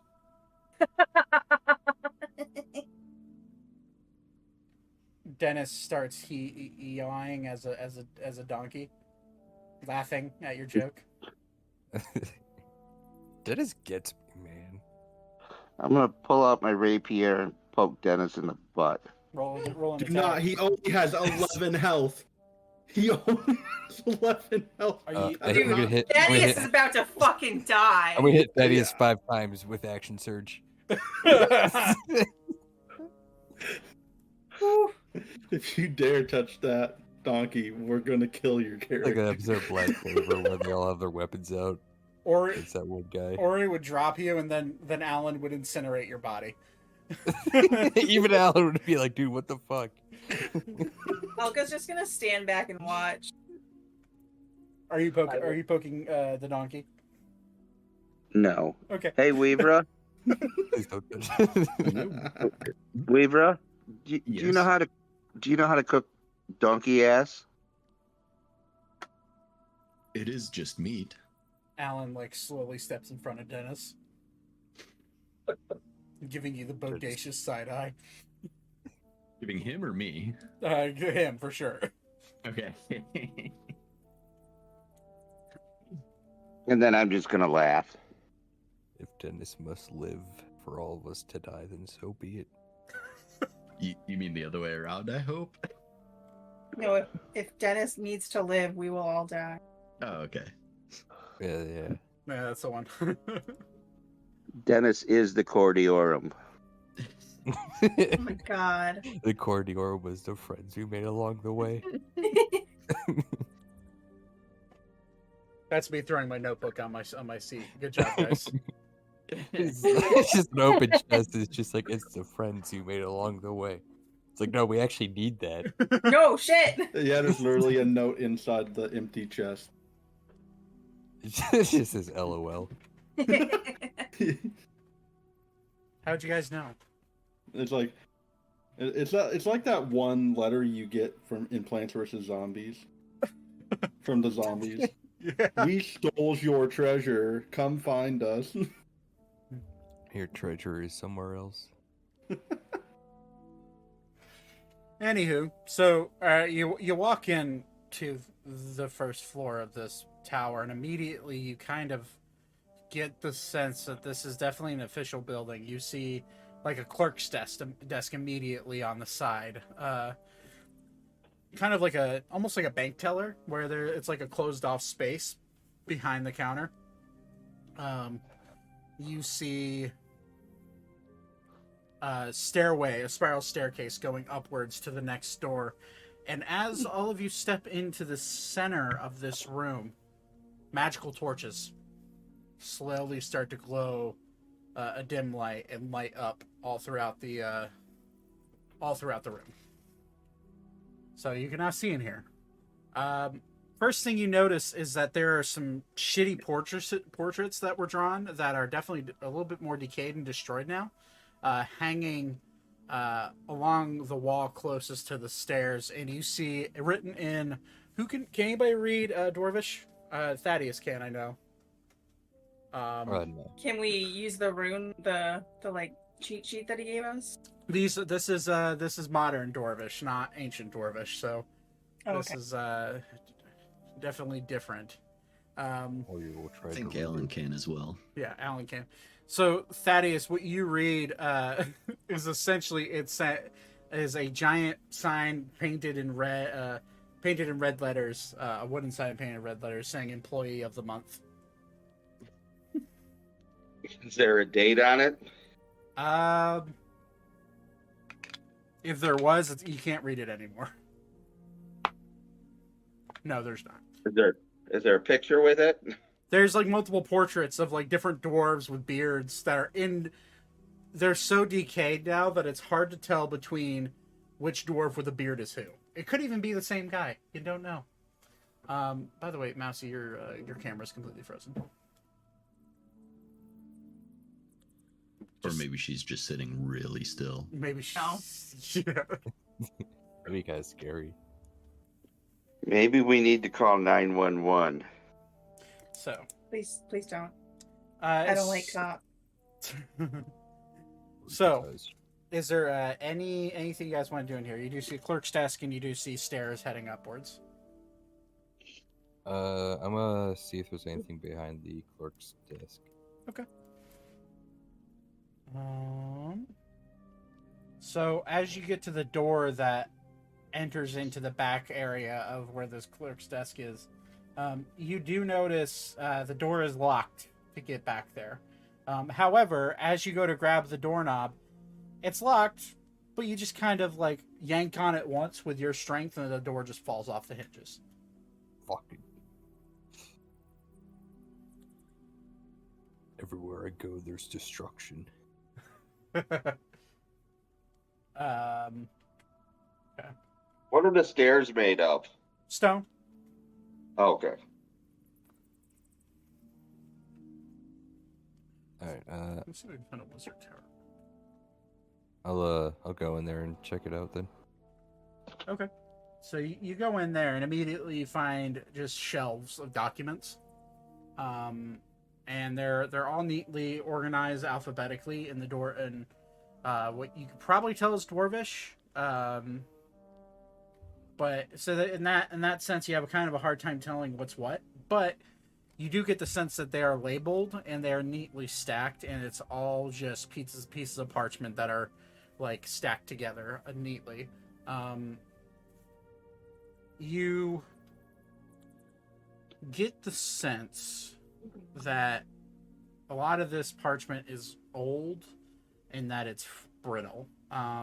As you kind of like first glance look at this stuff, you then turn to your right and you see a skeleton behind the counter.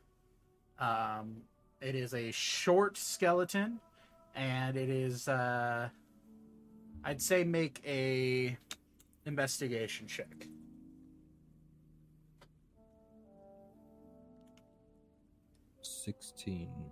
You can tell this is a dwarvish skeleton. Short Is the enough. beard still there? Beard is not there anymore. He's been here a while. Long ass time he's been here. And attached to his body is kind of the clothes that he wore. They're definitely tattered, and they're hard to tell what color they were. They're kind of grayed out now. But you do see kind of like below or above all this tattered clothes, you do see like a leather satchel that's around his body that has withstood the test of time. I'll check. I'll pick up a satchel and look inside. What's your AC? Yeah, I fucking knew it. No, seriously, what's your AC? 21. 21. That's 23 to hit you. As you pick up the satchel off of this dead body, the bones themselves turn to like just pieces.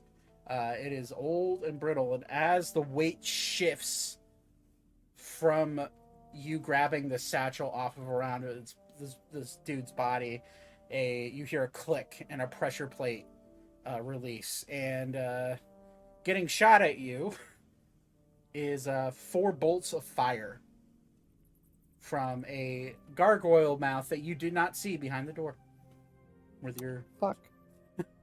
So first one, well, these are all the hits, so boom, boom, boom.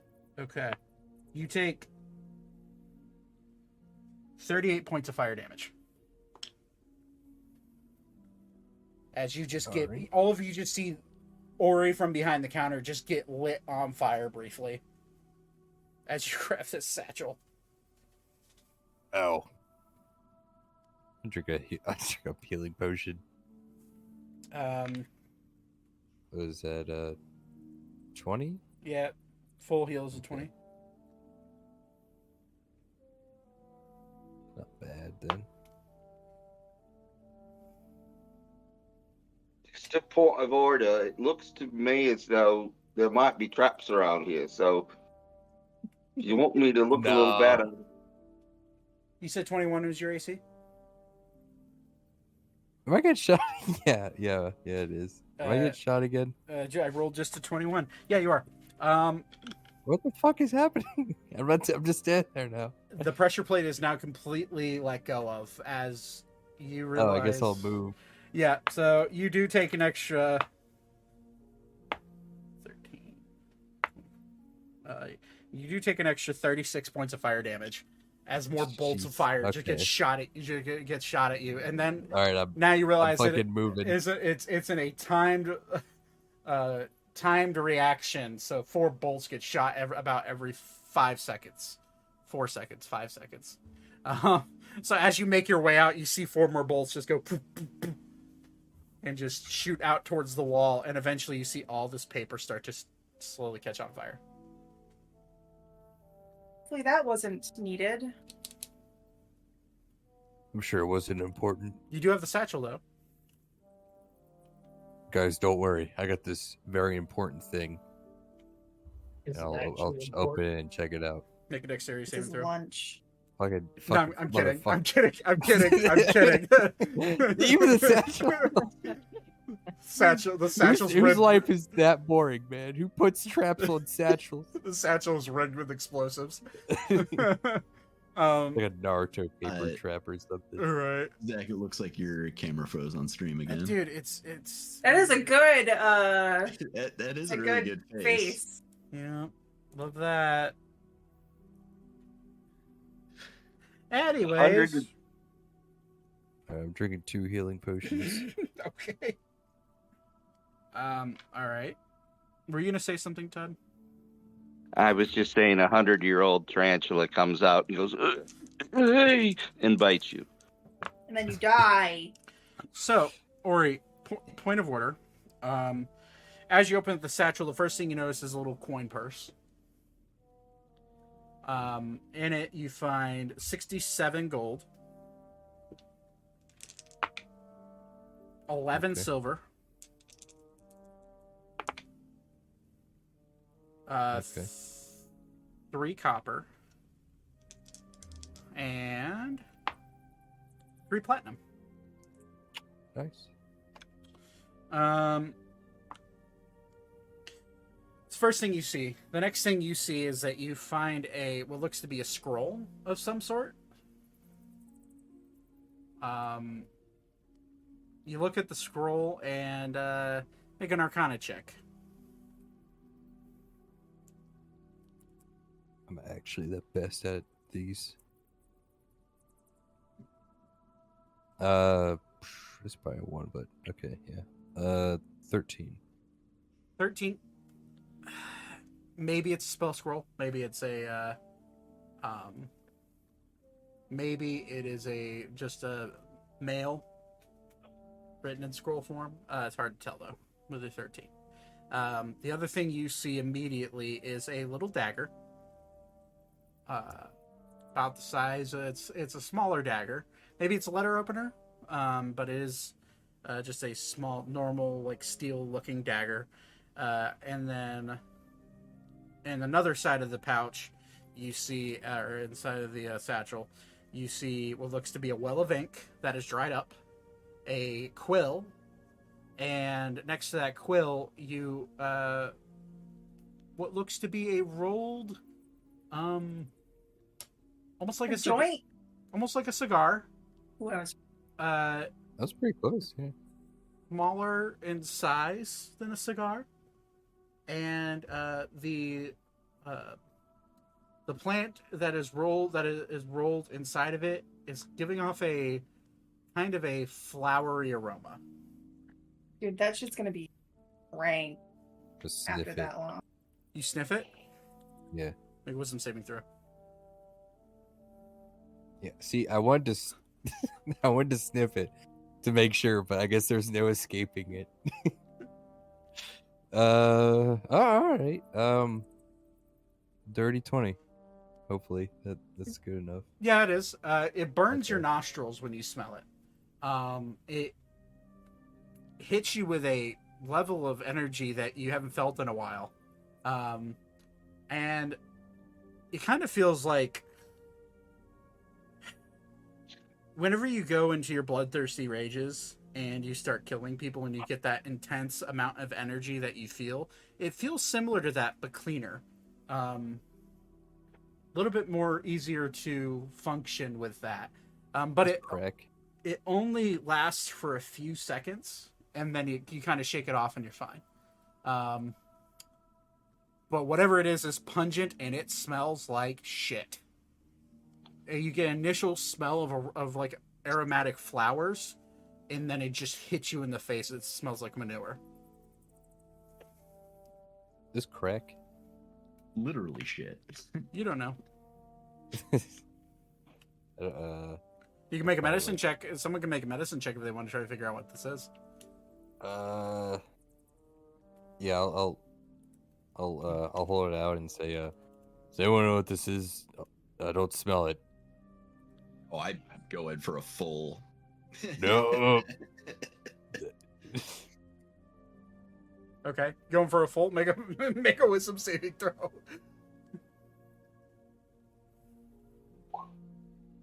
Holy shit. 28. Same thing. You feel a burst of energy, but it with your high perception, it smells like shit. You can very clearly tell this is a drug of some sort. You've never seen this drug before. I'm trying to think. The person out of anybody that would know maybe what this drug is would be Zane. And definitely if Archer was here, but he's not. My guy. Zane, I'm gonna say just Zane.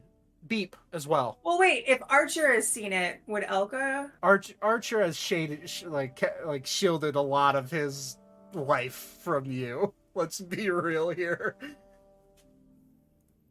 I've been studying poison, so is it something that I might?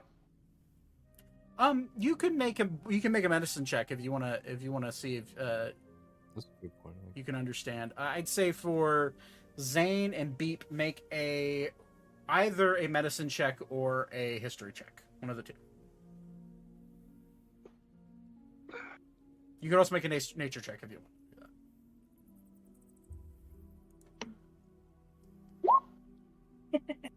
Fuck.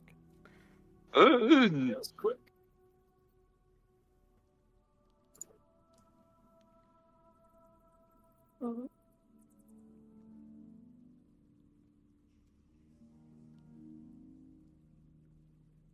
For some reason, I desperately want Alara to know what this is. Oh my god, I cracked out a Lara. Yeah, unfortunately. Like she's like, oh, this reminds me of my mom, like my real mom. It smells like my mom. Actually, now that you bring that up, My real mom smells Alara like could shit. make a history check. I'm being Alara, if you want to Oh, make a history Lord. check on this little rolled Sure. cigar cigarette type thing, you I can. don't think it smells like my mom though. I hope my mom doesn't I got smell like 25. ass crack. 25, okay. Hold on. Pulling up my page. Here. So, history. Oh, I don't even know why I'm trying. I have a -1 in history. What about Yeah. nature? Oh, I guess you would just. It would be based off of memory, so yeah. Trying to recall. I don't So- remember shit. I'm an orphan. Fortunately, no. The thought, Orphans remember things. yeah. Unfortunately, No. not her. She was dumped when she was really I guess young. from a She dumb as Person shit. with long-term tossed- memory loss. I was tossed in a crick. Okay. Granted, if you guys remember a long time ago, Alara got flung off of a wagon or a horse. Yeah, I'm Probably hurt. fell right there. I'm like mentally damaged. Like, We all got flung off like a horse or something like that. at Yeah, some but point. Alara from that height probably got a concussion. Okay. Actually, yeah, she did go at like Mach speed or something. So, Mach fucking 7 out of that wagon. Zane, with your 25, you know exactly what this is. A lot of researchers tend to use this illegal substance under the cover of being generally in their subterranean labs and far away from where any police could see it. You also know that your dad is a common user of this stuff. This is gobweed. Weed. This is gobweed. Oh, I was right. It was a fucking joint. Gobweed, you would know, is a drug that is harvested from the goblin's foot plant. It is a performance enhancing drug, and it is depending on the strain, it could either be a performance enhancing drug or it could be a psychedelic. Generally, for the people that use it in Ebrax, they generally go for the psychoactive illusionary strands, so that way they can try to come up with different inventions in their trips.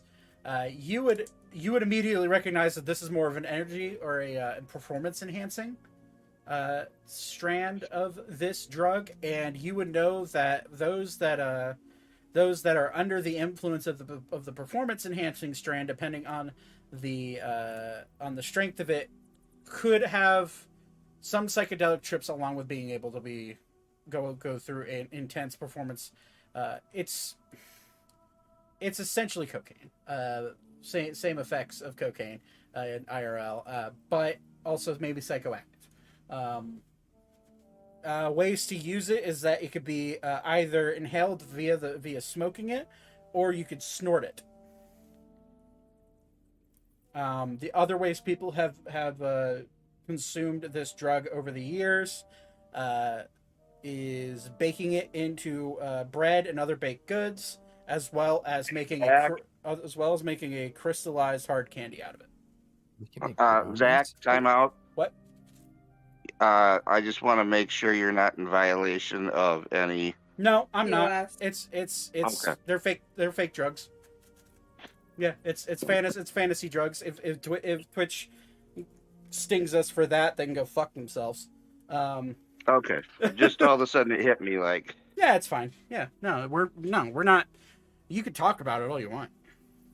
Okay. Yeah. So, Zane, you would recognize this drug specifically because you remember the aroma of it. You remember the flowery aroma and the intense shit smell that comes from it whenever you burn it. And you remember this specifically coming from your dad's workshop at your house. So, you would also know with your 25, you would also know that this is one of the most highly produced drugs in the world, and you would also know that if you were to sell it by the pound, you would make about 130 gold per pound. It is a highly sought after psychoactive drug. However, this Elka's gonna get a little prissy. I'm assuming that Zane is explaining this to us. Yes, Zane Yeah. is. Yeah, I assume so. So Elka's gonna get a little prissy and be like, "People do this," because she's so. So it's awesome. Alan is just kind of like, "Oh hey, I haven't had any of that in a while." You guys want to take a break and try this out? I mean, I'm willing to if you are. Dennis, you want to try some out? I think And Dennis is Dennis too like young. nods his head yes. No, Dennis, you're too young. You're just a boy. Oh, okay. Yeah. Screw it. What else do we gotta do in this subterranean fucking- shit show? Or We is- or gotta is just find gonna some get- stuff. Or is gonna take a seat. Dennis can be the DD, designated donkey. Yeah, he's a. Elka's gonna like cross her arms and look kind of upset and be like, "We Elka. have things to do." Elka, come on over here and try this. Just one. We've been fucking moving around forever.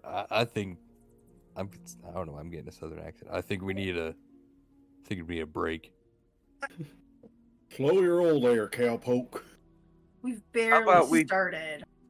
Make sure there's nothing upstairs before we like party into oblivion. All right. That seems to be fair. Lead the way, Mr. Trap Disarming Man. Is there anything else in that room that shot him with arrows? Well, they're not arrows. They're bolts of flames. They're like Can you what was else? What I don't think there was anything else in that satchel. Oh yeah, the scroll. Oh yeah, the scroll. Yeah, everyone Um, got excited about the drugs.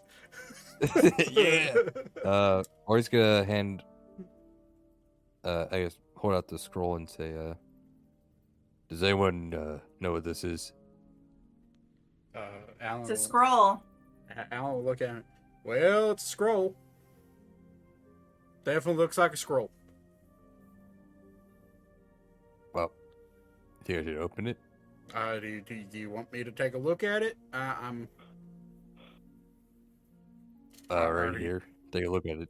He's gonna roll an Arcana check. He doesn't know the identify spell. He's a druid. Arcana check. He sucks at these. Let's really label these things. What is his Arcana? I think he sucks at Arcana.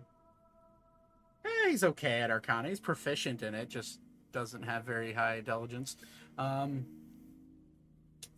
It's a 16. Well, it might be magical. Zane, do you have any idea what this is? You're a little bit more magically, well, smart than I am. Try to find out. Do you have identify? We need some No. identify spell. Wait, you're an artificer and you don't have identify? I mean, okay. We're pulling your artificer card. Listen, Linda. Just give it to him. How would you how do you appraise magical items? I just make them myself. The fuck? All right, fair. How do you know if they work? I test them. All right, so Zane, if you want to make an Arcana check, you can. 16 won't cut it for what type of magic it is, if it is magic. Just gotta see what my. Oh, it's actually. That's okay.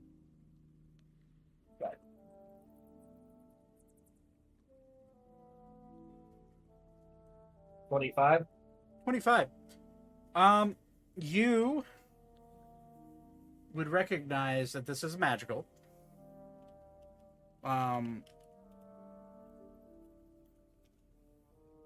You would know what type of magic it is. It's a transmutation spell of some sort. And you would know that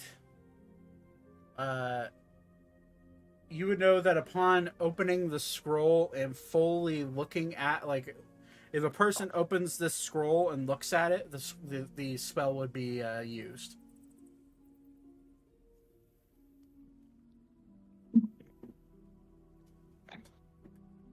Okay. But you don't know what spell it is, and you don't know what the effects would be.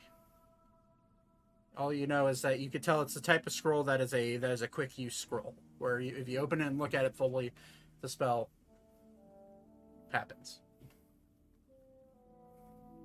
Is there a locate spell? A locate spell? Yeah, there's locate object. There's, what are you trying to?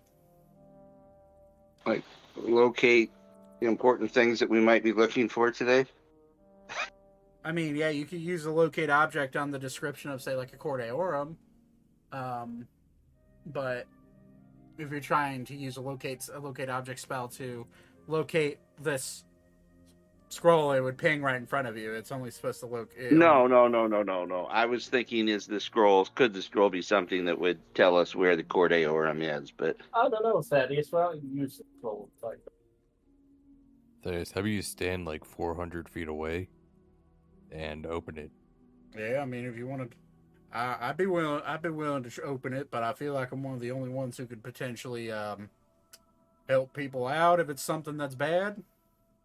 I mean, I know Weaver can throw some spells out and heal people, but I'm talking more of the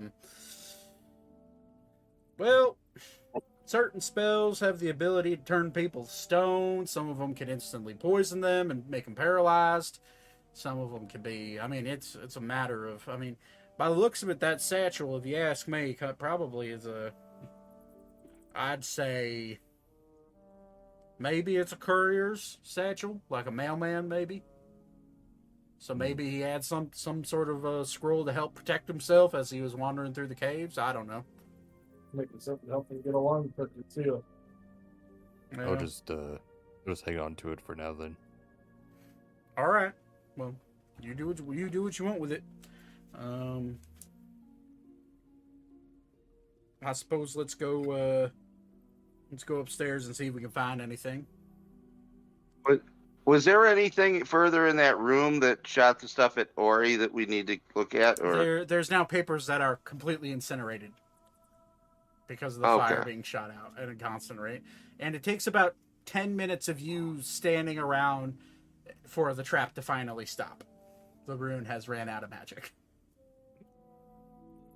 And you do hear, instead of fire coming out, you do hear like a mechanical, like something mechanical working inside this gargoyle's head. But it's dry firing. It's no longer shooting.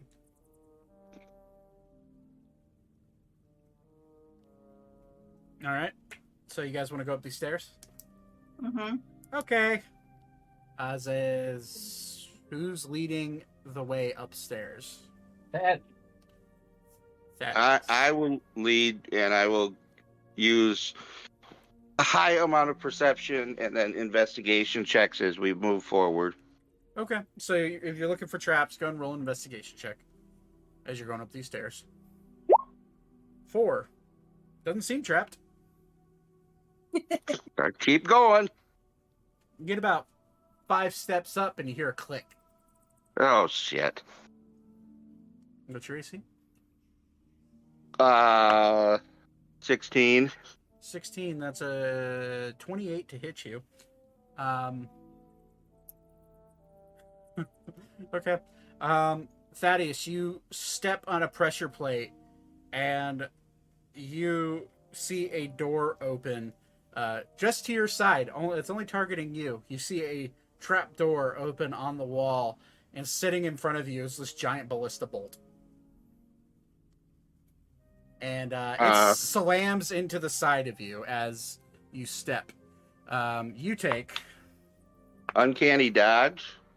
that'll have the damage, yeah. But I'm still rolling. Oh, I didn't say you weren't. Oh, wait, I have trap sets. You have trap sense? What's that? Yeah. Doesn't At mean- level 9, it's +3. Okay, and you rolled a 4. So 7. Okay, No. I'm just letting you know. I just know. noticed that I have that. That's good. Good looking out. I'm glad. Thank you. Remember that next time because that might help you in a jam. However, just the thought process of this. You guys watch Thaddeus get 5 steps up the spiral stairs, and you just see him get impaled and launched off the stairs by this ballista bolt, launching into his side ribs. You take 62 points of piercing damage. Holy shit. I'm getting high. Is that halved, or is that... With uncanny dodge, it is. So you get 31 points of piercing damage. However, you get slammed off the lead man up these stairs, and you're now on the ground below. You're just like the ballista bolt. What uncanny dodge does is that in this case, it still hits you. It just doesn't go as deep. You're able to catch it, kinda, and prevent it from hitting any vital organs. But you still take 31 points of piercing damage. Wait, what's 112 minus 31? You're asking me to math right now? Just type it into Yeah. Google. Alexa, what's 112 minus 31?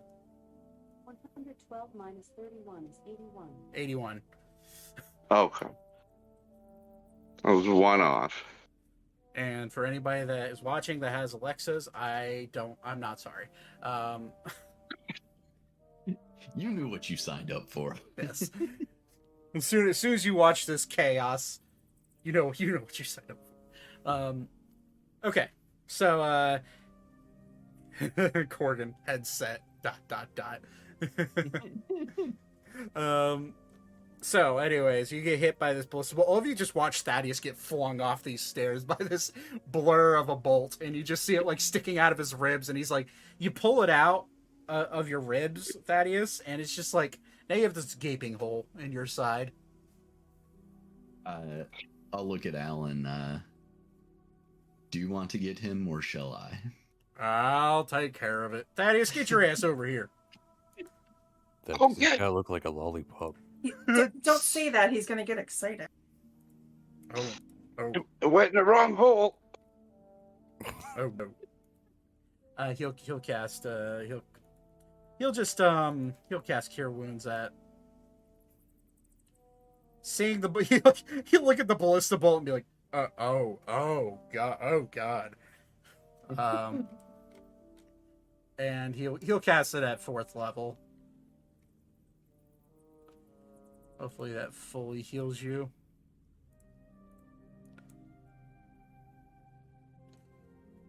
"26 points of healing. It does close up your wound at least." 26, so that would be a 107. Okay. So you make your way up, and does anybody else go forward, or are you gonna wait for Thaddeus to take the lead again?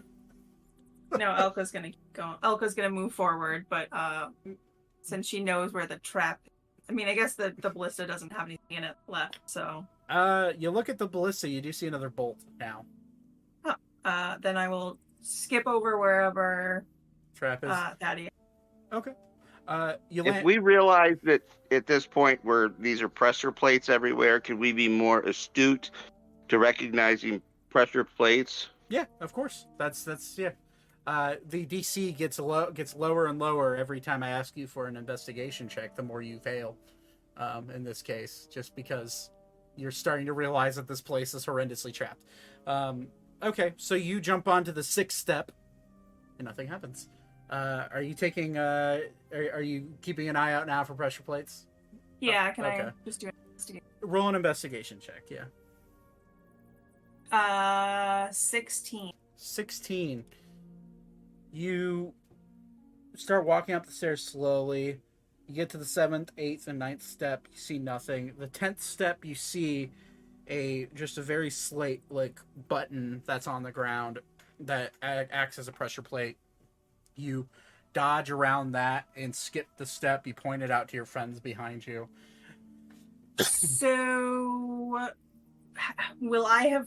can I have deduced at this point, since I have deduced in real life that it seems to be that every 5th stair? Because it was the 5th stair and then the 10th stair. Yes, I will allow that. And I think Elka's probably smart enough that she sees this pattern. You're not that. Not that dumb. You may be a fighter, but you're not that dumb. You still come from the Burning Heart family. What's Right. your intelligence? 13. Above average intelligence. 10 is average. Yeah. And I think my wisdom's at a 12, so You're not bad. you got enough street smarts, but you're still a bit of a greenhorn when it comes to deducing what's danger and what's not. Sometimes I just go, grr, me smash. Or Yeah. I guess Stab. poke. Yeah. You get up to the 11th and 12th, and the 13th and the 14th step. Nothing there. You get to the 15th, and you do see a stair-wide pressure plate with that 16.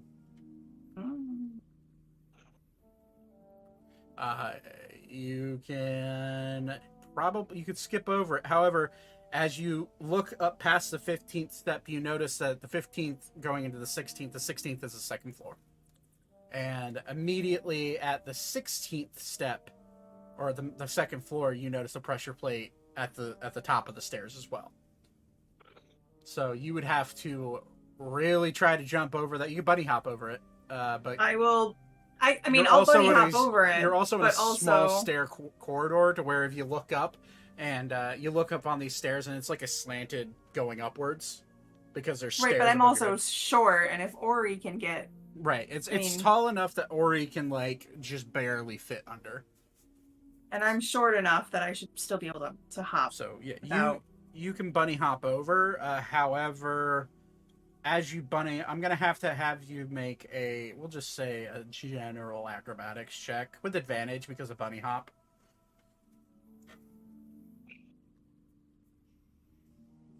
19. 19. Easy enough. All Elka, like, well, do you point out the 2 pressure plates to your friends? Well, yes. Okay, just making sure. I know Elka can be a shit sometimes. No. No, I You don't. know what? You know what? You know what? If they want to go get high, they can figure out the traps. Damn. Or just excited about this. What was it? Gobweed? Yeah. Gobweed, yeah. So you jump over the 2 pressure plates and immediately land, and you look, and it seems to be like a sitting area with multiple bookshelves around the circle. You point out the 2 pressure plates, and your friends, well, who would be following Elka? What would be point of order? So Thaddeus got stabbed by Ballista, so he's now behind everybody. I'd be behind Elka. Okay, so Zane, you realize you don't have especially with your armor on, you don't necessarily have the athletic ability to jump 2 steps without hitting these pressure pads or pressure plates. I can deal. Okay. I can attempt to disarm them. I have these. You also have the tool that you got from Oh yeah, Archer. I have the multi-tool. Yeah. But yeah, I can attempt to disarm. Okay. That means you roll thieves' tools, which I'll give you plus your dex modifier and plus proficiency.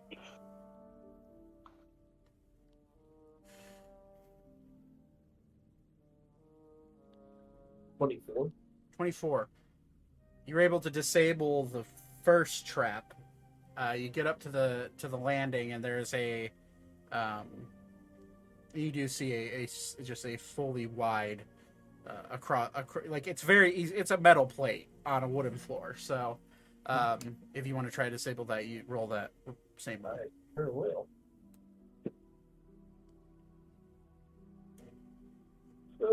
Not as good. It's 21. 21. Yeah, easy enough. It's you realize, you get the sense that as you get higher and higher, there are more traps, but you get the sense maybe they started running out of material, because as you go into this top plate, you notice that it's nowhere near as intricate as the one that was on the stairs. And you're able to easily break through. The DC was 10, just so you're aware. There. So you disable that. The two top plates are now disabled. Reminder: all of you know this. The first one and the second one coming up the stairs on the 5th and the 10th step haven't been disabled. But just a point of note. So you all make your way up now, up to the second floor, and you see this like giant sitting area. There's a coffee table with a what look to be an old fireplace. There's bookshelves filled with old books. You see multiple armchairs surrounding this coffee table, and sitting on one of the armchairs, you do see a skeleton of a taller humanoid. But you know, Who's gonna? go ahead.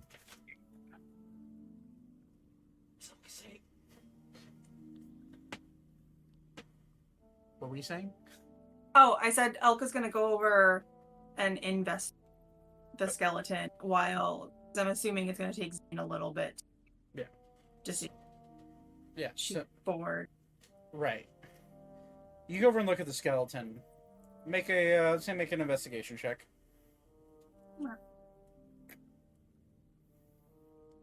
13. 13. You'd recognize the skeleton as an elf. Ooh, an elf. Thinner bone structure than a human, but tall enough that it's the skeleton's probably full height, probably 6'5", 6'6". But sitting on the skeleton of this elf, you see buried into like the chest cavity, 2 arrows sticking out of it, and you see on his hip, you notice a book satchel that has a book inside of it, and you notice another like same type of satchel that Ori found, also attached to his belt. I'll grab both of them, I guess. Okay. And then move away from the skeleton in case it's somehow trapped. Okay. You grab the book satchel. And as you go to grab the second one, you immediately see in front of you, and at this point, all of you walking up the stairs, looking at all of you is a projection of an elvish man, about 6'5", 6'6", tall, slightly floating above the ground, long brown hair, wearing green robes, and you see him look at you. He's like, "Oh, finally. I was wondering if anybody would make it to my body. Damn goblins. Can you help me, little rabbit girl?"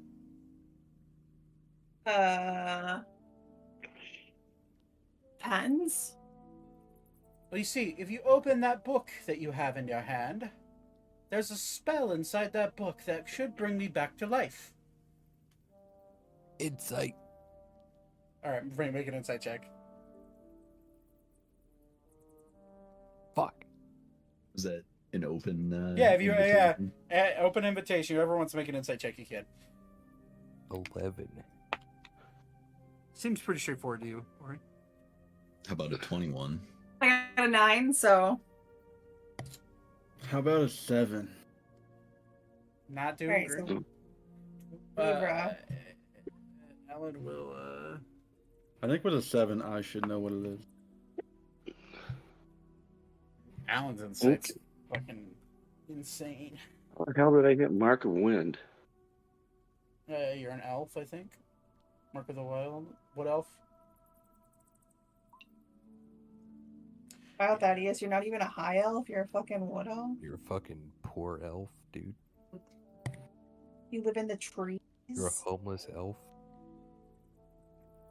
He's a wood Go back elf. to your tree elf. Go back to your tree house. I thought he was He's a a- house elf. He's a wood elf. He likes penis. So I'm going with sock. He is the once house startled. Master gave Dobby a sock. Dobby is free. Is Dobby is Dennis gooning. with us? Because I'm gonna spank Dennis on the ass and have him run down the steps. No. No. Dennis is staying on the inside, like the main floor. You're not allowed to hurt our donkey. Dennis is not following you up the stairs. Just for the sake of chaos, we're not doing that, and we have to end soon. This elf, 20 and 21. You can't tell if there's any. You can't tell if there's any hidden agendas behind his words. You could tell that he's being honest. That if you go cast the spell he's talking about in his book, you believe him that it will bring him back to life. Elka is going to ask. Mhm. She's gonna look at him and be like, "Does this spell only bring you back, or?" It's a one-time use. I really would like it if you cast it. It's a true resurrection spell. You should just cast it on my bones there. And he looks at his buddy. Pull out the arrows first, preferably. What's in it for us? I will give you as much gold as I have on me. We Where don't is need gold. We You need don't have it information. on you because we just took it. He's gonna make an insight check. Make a deception check. Who? 2 for deception. No, yeah. no. Who is making the deception? You said we took all your gold, All right, hold on. which is not the truth. God damn it. Deception.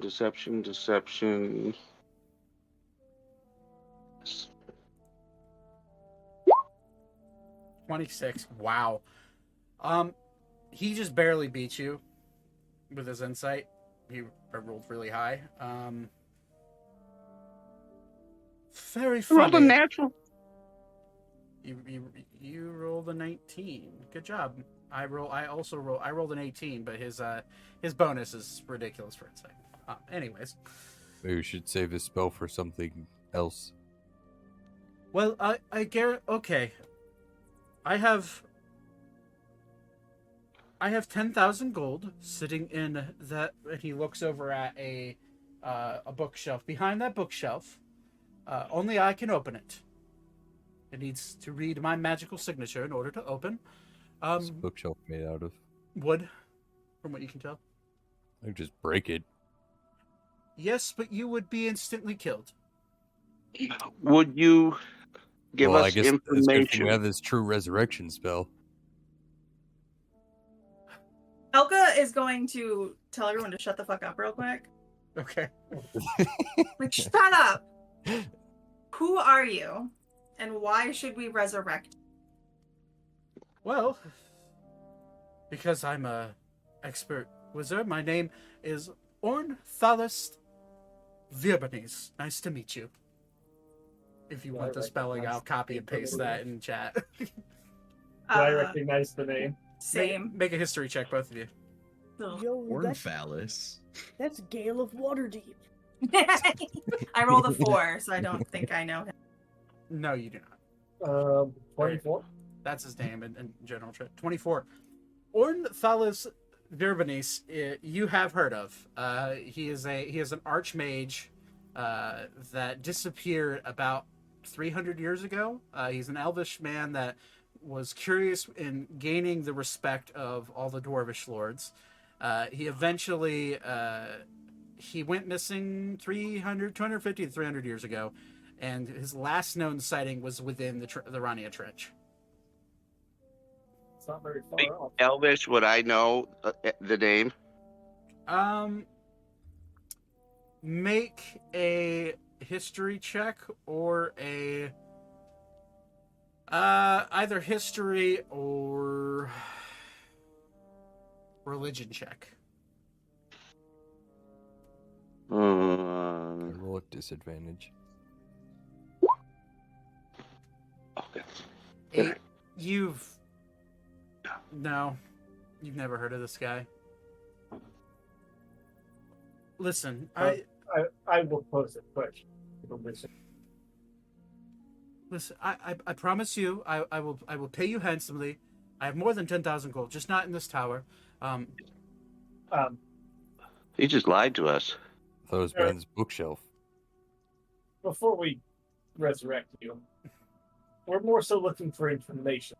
Gold. Oh, about what? We'll still take the gold. We're looking for the Cordeorum. Oh, are you now? Well, good luck. I take it you know nothing about it. Then. Oh, I know of it. In fact, it's one of the main reasons that I came to these caves was to study and hopefully gain the respect of the dwarvish lords here. But they didn't like me, so they sequestered me to this tower for about 100 years.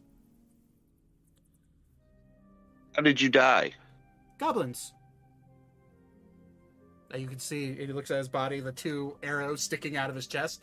I fell asleep here and I woke up with 2. Well, I didn't wake up. I was a ghost and I saw my body and goblins raiding this tower. But it's oddly, and he looks around. He's like, it's oddly put together compared to when I last saw it.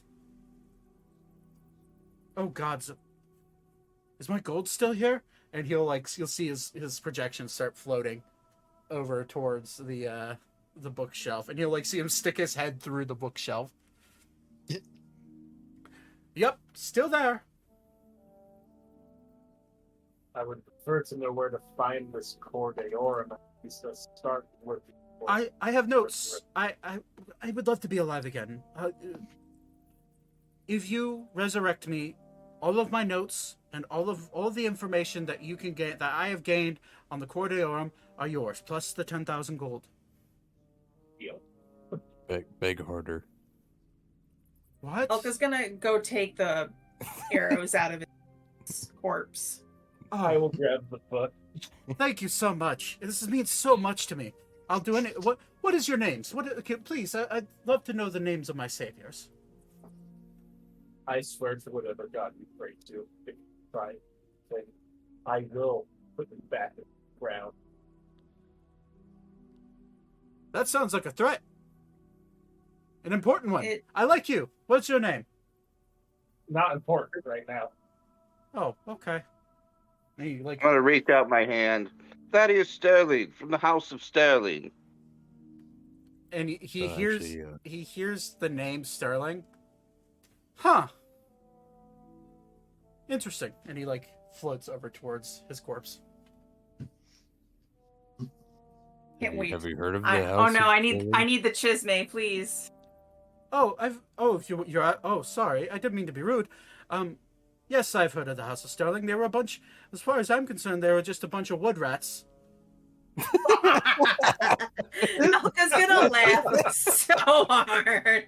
They kind of stuck to their trees and didn't come out of the forest. It's really such a shame. The man I knew,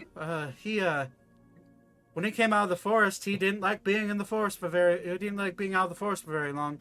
And, when I tried to coax him out of the forest, well, it's like he burned up in the sun and he had to go back into the woods. It was weird. Anyways, yeah, wood rats. Don't trust them. Wait, who was this person that started burning in the sunlight? All right. Haldir Sterling was his name. What is your name? You said Thaddeus? I don't know a Thaddeus. How old are you? How old am I? Shit. You're like 100. I think you're 110. Just wait Yeah, for it to 110. scroll through on the stream. Huh. So you can't be Haldir's boy. Haldir was... Oh boy, when did I see Haldir last? How long have I been dead?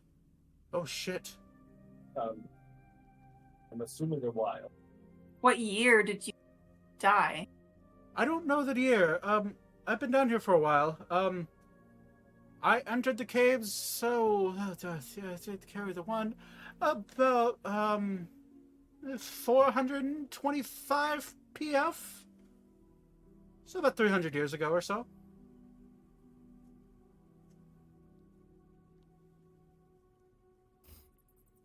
Jeez.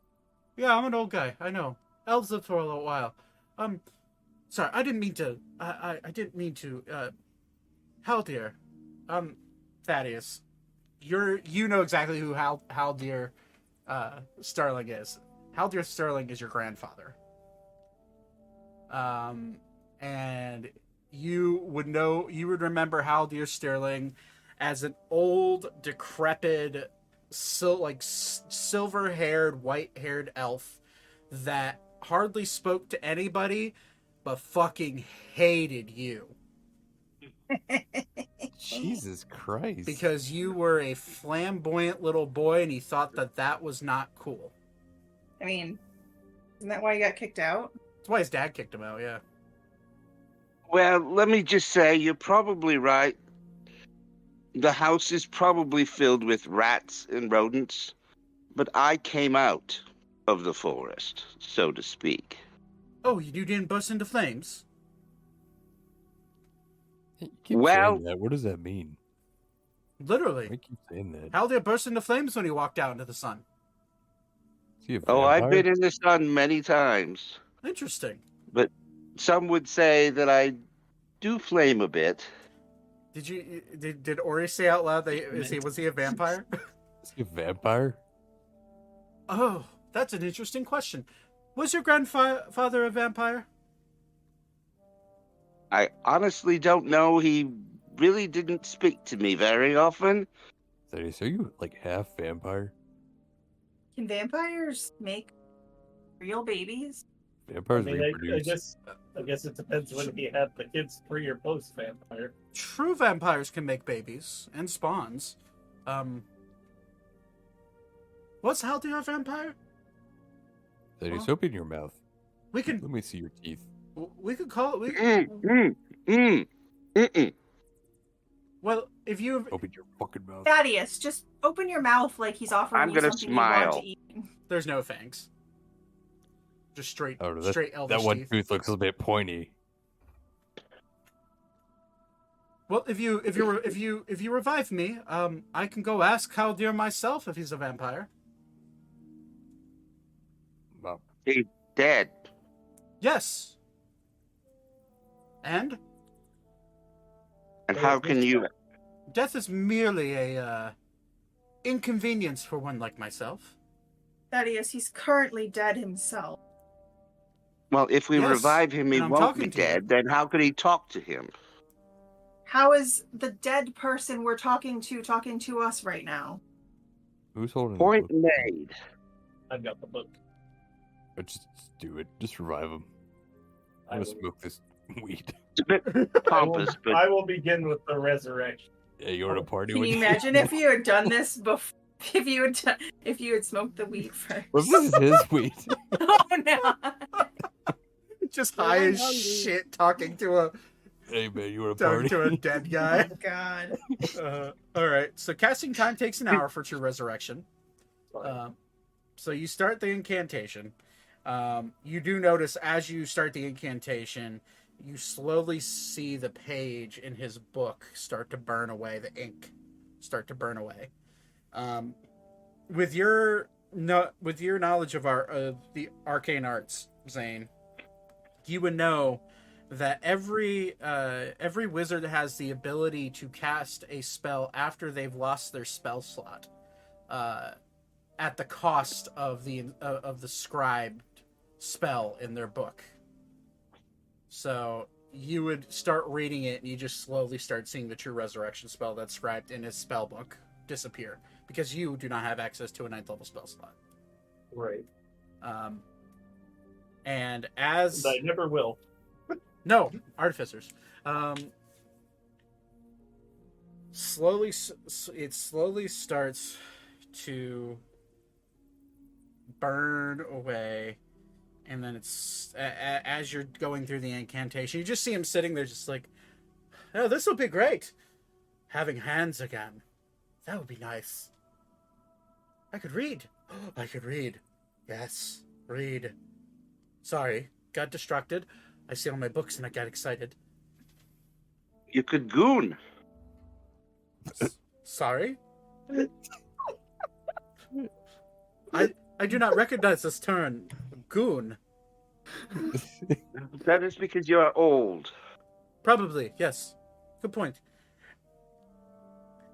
And as you have casual conversation with this guy, you just slowly see Zane's eyes glow as the spell completes, and you see Zane. You reach out and touch the skeletonized body of this elvish man, and Ornthalas's projection slowly fades. He's like, "Oh shit, I'm going away."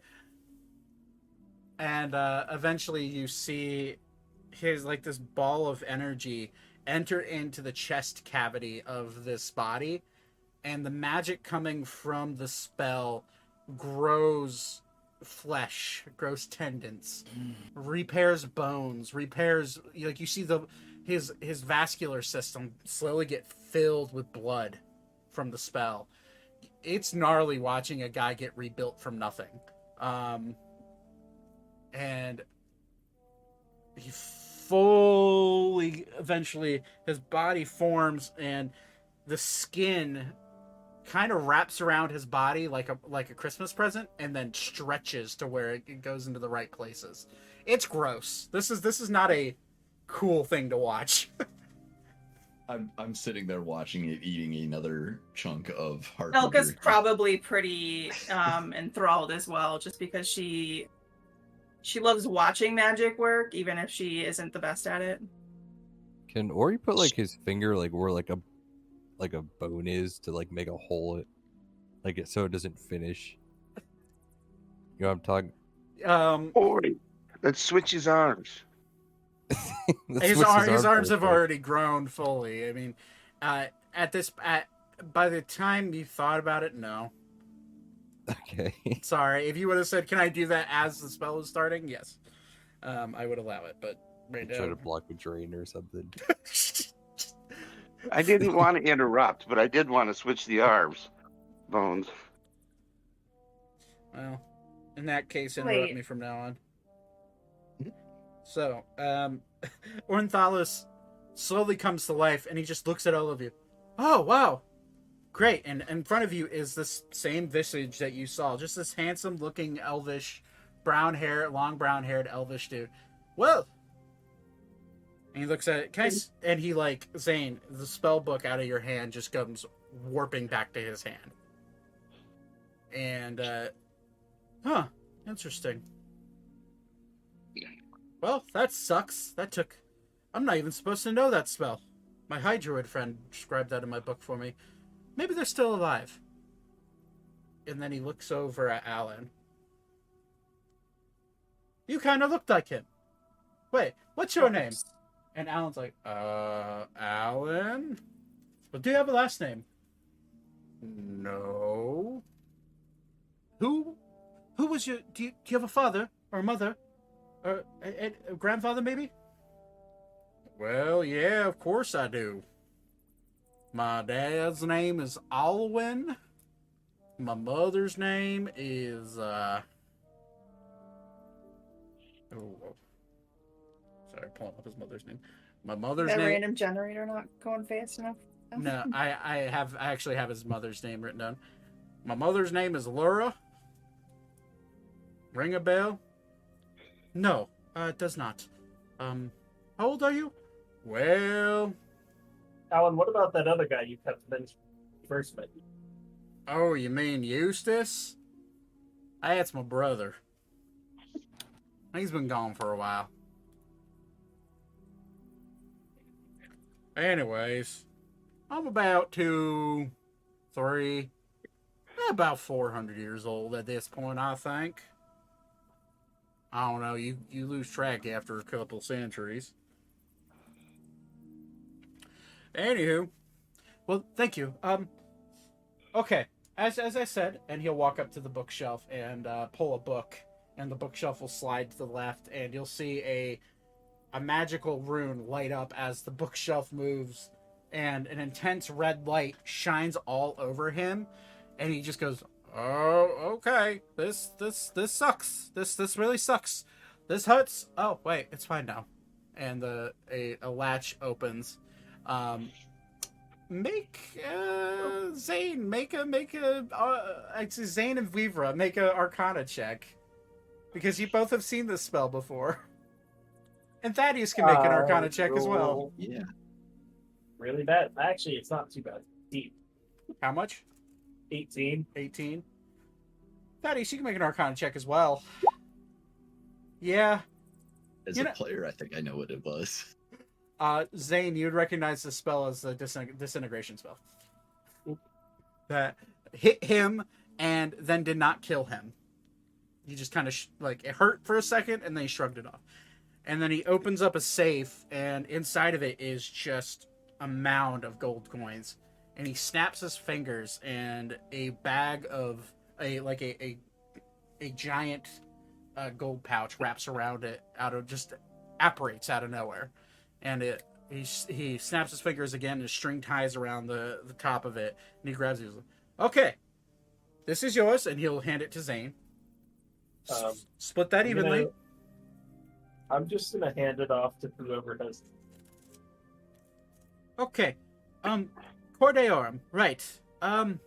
Well.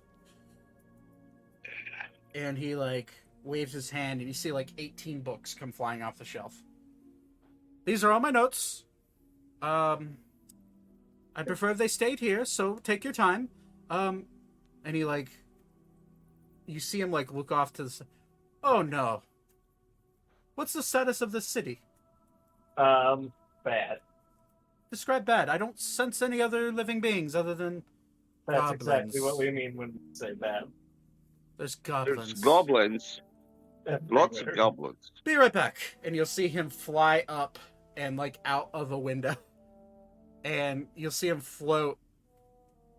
And then all of a sudden, this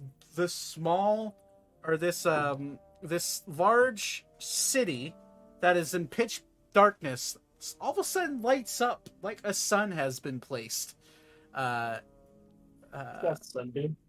Like a sun has been placed in the center, and you watch as fireballs and lightning bolts just shoot down from this man, and you hear the screams and cries of goblins everywhere. Oof. And That's how it's done, baby. and every That time is on our side. every time a fireball gets flung, you see the flames flicker and ripples throughout the city with the reflective lights. And every time it lands, you just see a shockwave bouncing off the stone houses. And he flies back eventually. It's like, okay, that was fun. I need to rest now. Wizards. Glad we don't have experience to be. We run out there and get like the experience points, So, like in Minecraft. No. anywho, you can get to reading all you want. I'm going to make some tea. Does anybody... Wait. Shit. Is Celica alive? Have any of you seen a dwarf lying around here? There was one downstairs. He was not alive. Shit! Be right back. And you see him, like, walk down the stairs, and you hear a click as he hits the door, as he hits the stairs. Oh. And you hear just foom, foom, foom, arrows shoot out. Ah, shit! Fuck! Ouch! And then he, like, slowly walks Don't back. die again. He slowly walks back up. Does anybody have any healing spells? Alan does. I'll I go ahead and suppose. yeah, I'll go ahead and slap a second level on him. Who put fucking traps in my tower? Who did this shit? We don't know. We came into it this way. He took, I didn't roll for, let me roll what he took. He took 26 points of piercing damage from Jesus 3 arrows. Christ. Luckily, he's up to full HP because of True Resurrection. But, okay, so, oh, that's better. Thank you. Okay, hold on. And he's just like, this will take care of this. And he will send a fireball down the stairway, and you'll just see it like melt all of the metal traps, pressure plates, and you guys immediately get the sense that this guy could fucking destroy you. Just from the heat coming from his fireball, this dude is not one to play with, at least lightly. He's like, okay, perfect. All right, let me walk downstairs. Let me see if I can wake this bitch up. And you see him walk down, and sitting in front of you on the coffee table is 18 books filled with notes about different things about this area. I'm assuming they're written in common. They are written in common. Thank God. Elka's gonna grab a book and start flipping through. How well are these notes organized? Very well organized, actually. He's an elvish wizard. He is. You immediately realize that his handwriting is elegant. Corgan just said something that made me laugh. And yet the goblins killed him. He was sleeping. He was sleeping. He was just fucking. He's an elf passed out, and he got shot twice. Which is crazy because elves don't normally sleep. They have to You're starting to gather some insight on who this guy is. Fucking moron is what he is. He's a fucking idiot. That's that's pretty fucking cool, honestly. All right, and you'll see. You guys will see a flash of light happen down below, and you'll just hear, "Shit, motherfucker! God damn it! How long have you been?" Swears a lot. How long have you been dead? And you'll see a green light glow, and you'll hear from down below, "Ontalos, what are you doing alive still?" And you'll hear a voice coming from downstairs, and as you hear him conversing with this other voice, that's where we'll end it because it's 10:50, and we'll pick up with notes and books because I don't have that prepared yet. That's being a good honest. reason to stop I am it. being honest with you. I don't have that prepared. So we'll go ahead and end it there. I'm gonna go longer. What's he say? He's a powerful idiot mage. Yes, that's accurate. He's not a smart High person. intelligence, very low wisdom. Very low wisdom. Yep. If he ever dies, I'll show you his player sheet, his character sheet. It's kind of hilarious. I like that. I dig it. I'm predicting a 6 in wisdom. Close. Very close. I don't know if my grandfather is a vampire. You'll find out eventually. All right, I'll be right back. All right, we'll go ahead and shut the ambiance off. Okay. All right, guys. Thank you for watching. I've been like waiting. Like, there's a chance that they never find this guy if they didn't roll high enough. So the fact that they found him, I'm like, yes, I love this dude. He's one of my favorite dudes I've created. I love creating like overpowered wizards that are just kind of fucking stupid. And he's just kind of fucking stupid. So, thank you for watching. I will catch you guys next week? Hold on. I need to make sure. No, next week I am taking off. It's a Thanksgiving weekend. So we will not have a session next week. Where's my schedule? I know I have a schedule. Where is it?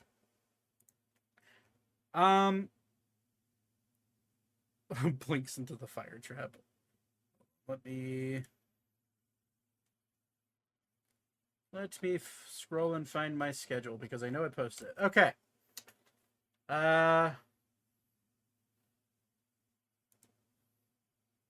Oh, no, I was wrong. We do have a session next week, Sunday. I'm wrong. Sorry. Next week, Sunday, we will have a session. And then it's the weekend after. I'm going to be in PAX Unplugged. I will not be available to run a session. So we have after this session, the one we just did, we have 2 more sessions left for the rest of the year. So buckle up. This should be fun. Anyways, thank you for watching. I appreciate all of you. Corgan, as always, my friend, I thank you for hanging out all these times.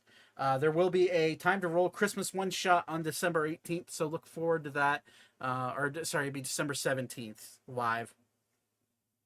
23 almost over. Right, it's crazy. It's crazy to think. But yeah, so we have 3 more D&D streams for the rest of the year. 2 Tales of Ammriel, and then 1 Christmas one-shot that I will be running. We have yet to announce who's going to be playing in that, but that announcement will be coming probably this coming week. So, thanks for hanging out. I love every single one of you. I'll catch you guys next week. We'll see where the rat bastards go. Anyways, have a wonderful night. Bye-bye.